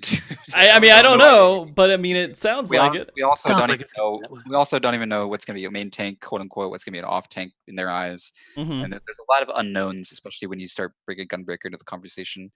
I mean, I mean, your next show is going to be fucking lit for tanks. I'll tell you that right now. Whenever we get some actual info, Mhm. Which will be when we're talking somewhat in a couple of weeks or something like that, when we can actually really go into deep detail about it. yeah, whenever that is. I don't know when that is. Yeah. I know that the live load is coming up in what is it, like 6 days? Yeah. So next Thursday, isn't it? So great, guys! I get to have a live letter show next week, and not talk about a lot of stuff that I saw. That's funny. Oh, okay. Okay. It's I see good. how- That's like, rough. It's gonna be why interesting. okay, whatever. Anyway, Sure. I lost my train of thought. What was I saying? Something changes. Was that the question? It changes. Yeah. So basically, let's talk about Gunbreaker for a second. So if we're adding Gunbreaker, how do we make Gunbreaker interesting and something that we would want to have in the role of the other tanks here? I'm gonna be real. I think a lot of this main tank. So they have said that 4 tanks was reactionary off of their desire to have main tank and off tank roles. Mhm. I'm gonna call them out a little bit. I think that main tank and off tank roles are reactionary off of the fact that they now had 4 tanks. Because I feel like this was the only way that they could come up with an idea of how Gunbreaker was going to break the mold. And I think that I would assume Gunbreaker is going to be what they would deem an off tank, just because I don't know. It's hard to say. Like, Yeah. I could go back. I could go left or right with Dark Knight. Like, I mean, depends what they do with TBN. Mhm. You know, are they going to put other cards in TBN as self mitigation, or are they really going to double down on TBN being able to be used on other players? I can go either way with Dark Knight, so I'm not actually sure where Gunbreaker is going to fall. But I think that Gunbreaker's design is going to be heavily influenced in whatever role it gets assigned. Mhm. I think if it's an off tank, we're going to see a ton of partner utility from it, and if it's a main tank, it's probably going to be very main tanky. Mhm. And that's really my only intuition about Gunbreaker. Well, I mean, Gunbreaker is basically just a sword, using a sword that explodes every once in a while, because it doesn't shoot guns, right? It's not, you're just blowing it up. They say that, but I hear the word gun and I'm just like, there has to be something. They have specifically said that it's going to be the same as the Don't do Final this to Fantasy me, VIII Yoshi. Gunblade. They've said that, No, and they Final Don't do Fantasy that. VIII They need to Gunblades. find a way that class can run around the map. It's breaking what guns do. Final Yeah. Fantasy VIII, the gun blades are literally, it vibrates the blade by shooting a shell from it. It doesn't shoot a bullet. Correct. It's a enhancement of the blade. We'll call it, I don't know, sword gun then. I don't know. Now we've also had clarification of, like, there is some type of ammo system, right? That was something they mentioned, right? I briefly remember talking about this in Discord. Or am I just completely... They have different ammo that has different effects. I'm Right, pretty sure. vaguely I kind of remember that conversation, but maybe that's just going to be how their stances operate. If tank stances even still exist, I don't actually know. That's maybe a next topic, but ammo to me sounds like an easy way for them to come up with an idea for different stances for Gunbreaker. Mm-hmm. So to just let you guys know, time-wise, we have about 10 minutes before we need to start wrapping up and getting into the closing portion of things. So what about tanks right now that you got? Because we had a 2-hour healing show, so it's not a huge big deal that we don't talk too much about it. You can say whatever you want to say, but considering the fact that we have about 10 more minutes left, what are some things that you need to get out? And Layla, I feel like you definitely have some things that you probably want to get out. Well, I'm going to have a lot more insight, I think, when we actually see what pathways they chose with these tanks. Mm-hmm. But I can give you my sweeping feelings right now. Sure. Firstly and foremost, I have to just say that I hope Warrior gets absolutely destroyed. I hope it just gets utterly murdered. And just, no pun intended, decimated. I think what they've done to Warrior in Stormblood is some of the laziest design choices I've ever seen in MMO. Mm-hmm. And I'm just being honest. It is truly the one button tank. And that power has to be taken away from inner release, potentially just remove it entirely and redesign it from the ground up. And power needs to be given to other parts of their kit in terms of their damaging GCDs. It's way too top heavy, and it's just an awful tank to play. I've played every iteration of Warrior. Everyone knows this. Mm-hmm. And it is the most brain dead it has ever been at any point in the game. And we've had, I want to say off the top of my head, 5 iterations of Warrior, and it is the most brain dead of all 5. So just destroy it, rebuild it. Tank stances. I think we have reached a point in the game where tank stances have reached a point of being archaic. I think that I would like to keep threat still the battle of attrition that it is in the MMO landscape, by having my output be a decision of, do I want to deal damage right now, or do I want to protect my party right now? That should be. Mm-hmm. I mean, if you want me to base my opinion off of the previous 25 years of MMOs existing, that has been how they've operated, and it is a proven success. There's been no reason for them to change it and go away from that and just remove threat. Mm-hmm. Beyond Warrior and beyond threat, Paladin and Dark Knight sort of are arguing with each other right now in terms of design philosophy. You have Dark Knight that kept its sort of niche, and Paladin sort of began what they were hoping to be a homogenization of the tanks in terms of damage taken and different types of damage taken. Mm-hmm. I think they need to make a design choice on which direction they're going to go, and just go the same direction with all 3 or 4 tanks. Because right now you have one tank that can do everything and one tank that doesn't do everything as well. And that's entirely purely in terms of job kit. I'm not talking about DPS output or anything. Mm-hmm. DPS output is just its own separate thing, and just it's so easy to measure. You just measure it by looking at numbers, and whatever DPS numbers you like, those are the tanks you bring. But just from the job kit standpoint, they have to make a decision on, are they going the Paladin route or the Dark Knight route. And there was another point that I wanted to make that I'm not remembering off the top. I'll think, well, maybe Sindalf talks or something. Yeah, Sindalf. Go. Yeah, I pretty much agree with you. Like, Warrior at the moment is incredibly lazy. They need to do something about it. It's lazy in the sense that you never actually have to think with the way the class is set up. You never do. Your options basically give you a solution either every time, or if you don't have one, you just hit Inner Beast. Like, who cares at that point? Like, it's that or you're dead, so you just do it. Whereas, like, Paladin has so much mitigation for the party, and I love that. That's why I like taking a Paladin into content, because it has party mitigation. It has the wings, it has Divine Veil. but it also has whatever that ability is called. I can't remember. The one where it buffs everybody else. Well, the other tank. Based off intervention. Yeah, that ability. It has that, and it has clemency. And then you see a class like Dark Knight where all it has really is TBN. So when you see those two choices, you're almost always going to take the Paladin in most cases. Although the Dark Knight really needs to have something else brought to its table in terms of either raid-wide mitigation, or it needs to really, really excel at what it does, or maybe do more damage. I don't know. But at the moment, Dark Knight cannot last in its current stance, in my opinion. It just... Again, it's a numbers game, but at the end of the day, it's just always going to be a numbers game. But what I will say that's a big problem with the Dark Knight job kit. Hold on. Actually, okay, there we go. Sorry, my mic wasn't lighting up. My actual big issue with Dark Knight's job kit is something that dates all the way back to 4.0 even. And I was actually talking about this in Discord literally yesterday. They made Reprisal a cross roll and gave access to all 3 tanks.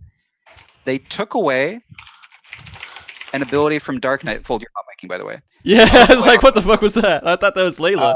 I thought my mic was my bad. That's cool. They took away an ability from Dark Knight, from Heaven's Ward, like a very key ability to Dark Knight job kit and Reprisal, and then gave it to everybody. Didn't give Dark Knight anything to compensate, and then gave things to Paladin and Warrior such as buffed Shake It Off, and Passage of Arms. And they've given Dark Knight nothing in return. All they've done is taken something away from Dark Knight and then also given raid utility to the other 2. So they doubled down on fucking up Dark Knight there. So to compensate, what they did is, oh, well, we'll just make Shadow Wall 2 minutes instead of 3 minutes. That so doesn't fix the issue that they themselves created for Dark Knight at the beginning of this expansion.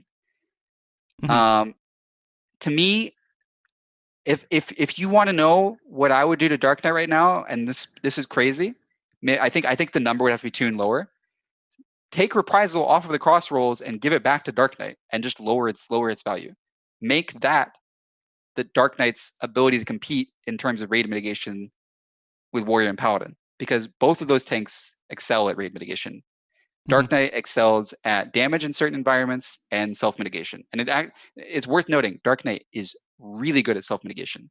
But to Sindalf's point earlier, self-mitigation isn't as much of a factor these days as it has been in the past, with the exception of maybe like a speedrun environment where you're wanting to reduce as many globals as possible from your healers. You know, TBN on raid wides is really powerful. But at the end of the day, like, so is blocking from a Paladin, and so is a Warrior's ability to, utilize an Unchained if they really wanted to. All right. Now we're getting into the wrap-up portion here that we have to go through. Unfortunately, I have to clock in 14 minutes. So that being said, I wish we could talk about this a lot more. I feel like I wanted to have a lot more of a tank conversation here, so I feel bad that we left it kind of near the end of it. That's fine. I mean, the major complaints are out there. They've been beat to death.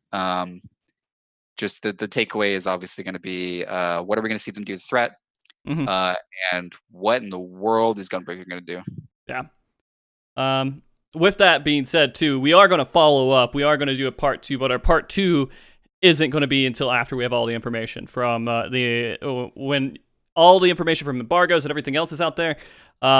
We will discuss everything and kind of what we think about these changes. We just want to have a pre-show here, and if you guys want to hear a lot about healers, again, last week we had some really awesome guests come on and talk about healers for over 2 hours. So we went into that a lot because healers is a huge conversation right now. And that being said as well, let's go ahead and give everybody their kind of outro here. Because I'm assuming after hearing some of the people talk, some of them you may never want to hear or think of ever again. But others you may want to contact or follow on Twitter, or maybe they stream and you want to watch them stream and have a conversation with them about this, continue the conversation in their own social media. I'm going to go clockwise again here. So I'm going to start with Sindalf. Sindalf, can you please tell everybody if they wanted to communicate with you, how could they do that? and any last words you may have to say. If people actually liked my input, you can find more of the same on my Twitter, which is the same name, Sindalf. Although most people complain. Yeah, be over 18. Yeah. Yeah, be over 18 if you're gonna follow my Twitter. Yeah, just thanks for having me on. Big shout out to my group, and I know Gwyn's in the chat, so hi. Mm-hmm. And yeah, thank you. Yeah, of course, man. I'm glad I had you on. I'm glad that it was safe for the stream and we aren't getting canceled. Because I'm going to tell you, every time I see one of your tweets, I do go down and say see less often. So the only way I can clean it up, man. Sfia, could you go ahead and do your ending outro here? Yeah, sure. First of all, thanks for having me on again, Brosy. This is, what number is this now? Too many. Jesus, yeah, no, it's been a while. It's been a lot. If you want to see more, I'll link my Twitter and Twitch there for you guys.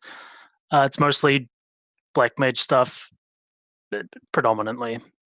Mm-hmm. Yeah. Okay. Yeah, a huge Black Mage fan. Sfia is. And also, you said Twitter. Yep, Twitter. You got both of them on there. Good thing I have you on with a mod sword. Oosh, you got wrecked like somebody posting links and not having a mod sword.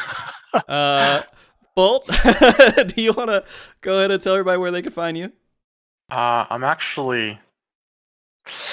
not gonna plug my Twitter because it's probably You can not find him in safe. channel 2 of Clypeta. Frequently around the market, he'll be putting up what are those palladiums? Mm-hmm. Okay. Yeah. So I'll be in Clypeta channel 2. I will not be linking my Twitter. I'll link, Okay. thank you, Penguin. I'm not gonna link my Twitter though because it's got bad content on it. Actually, if you like Thanos sticks, can I say dick on your chat and your? Oh my God! Yes, you can. It's fine. Just don't show it. Yeah. So if you like Thanos sticks, I mean, I guess you could follow that, but. Yeah. You know what you should do, Fold? You should have a serious Twitter and a Fold Twitter. I think that would be good. That'd be Same awesome. thing. Like that is a serious Twitter. That that ruined. is This my whole talk Twitter. has been about identity. You can't just change. Yeah, full identity. that is my identity when you think about it. Yeah. But yeah, shout outs to Elysium, shout outs to Gwyn, I love you. Mhm. And my girlfriend wants to know she asked me, is double scholar viable in PF? Yeah.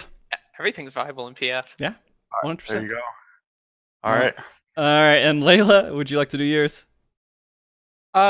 Sure, I guess so. I had a lot of fun today, Frosty. Thank you for having us on. Thanks for giving the platform to do probably the last time we'll get to talk about Stormblood jobs without any knowledge of what's going to happen. So this was fun. Yeah. I hope that we get a better version of some jobs going into next week. And I kind of want to say on that point real quick too, they're not going to make all the changes we said, and they're going to make stuff that we might not be happy with. And I mean, we should not set our expectations to be as high as maybe we would want them to be, because it just is what it is. There's only so much that can be developed, and there's always going to be problems with everything. But go ahead. Yeah. Sorry. No, that's 100% true. I temper expectations. There's only so much they can commit time to in terms of reworks, and I think for some jobs we are wanting to see a rework. We know that a few jobs are getting them, so it'll be really fun to see like what they do with those specific jobs, especially. Twitch and Twitter, you can find me. I think both my Twitch and my Twitter are both ClopsGG, so you can find me either on either one of those. If you like Dark Souls, come hang out in mornings. We do Dark Souls streams lately. They're a lot of fun. I do them completely blind. Don't be an asshole in my chat and spoil bosses for me, and I have to ban you. Hey, Layla, did you beat that boss? That Souls thing? Which boss? It was the boss that knocked you off. Oh yeah. You That was jumped in it and multiple knocked days you ago. Multiple days ago. Oh, I missed it. Bed of Yeah. Chaos. Yeah, Bed of Chaos. That's the one I was. Okay. Guys, thank you. And everybody on this show that came on, I really appreciate you. You guys are all wonderful every time I have you on. And Layla, thank you very much for letting me. Anytime that you want to do a crit the boot and you're like, I don't want to host it, but I have an idea and I want to run with it, I will always. Literally every show I've ever done, by the way. Okay, okay. I will always invite you to have the show here because I love having you on and all the topics and everything that you want to talk about. And everyone here actually on the show. Again, when we're talking about Fold and not following him on Twitter, how he talks and how intelligent he sounds isn't reflected, I think, really well on his Twitter. Which is really because his Twitter is lots of dick pics. So it's different than what he sounds like here. But I love having him on and talking because it's always a really good conversation. And Sfia, of course, the only person who brings Cam to the show. He's always wonderful when he comes on. Very insightful. Show us up. Yeah, Just has to be the odd one out. Yeah. Just supporting you, Frosty. That's all. Thank you so much. And then Sindalf, thank you so much for coming on and not being, liking too much porn or doing porn puns on the show or anything like that. I try to at least be somewhat of an adult. Yeah, I appreciate that. I really do. I really do. But that all being said, I do have to get going and wrap everything up today. And we will, again, I'm planning to have a MogTalk next week. We'll see how that works out because I'm going to be under an embargo when I see stuff and I want to talk about the live letter, but it will have to be only on the live letter and not with things I know outside of that. So I will be going to the media tour on Wednesday and hopefully have a lot of stuff coming for you. I also have for those the people on chat that like PvP like I do, I have an interview that I have with Yoshida that I am planning to post up tomorrow or Monday. So be looking out for that. And I guess that's it, guys. Thank you so much again. And I'll be seeing you next time. Everybody remember to be good, keep cool, stay frosty. And everyone, even without cams, wave and say bye. Bye! Oh, look at that idiot Sfia. He has to wave. I'm waving. I'm actually waving right now, but you can't see me. So. Oh, it's okay.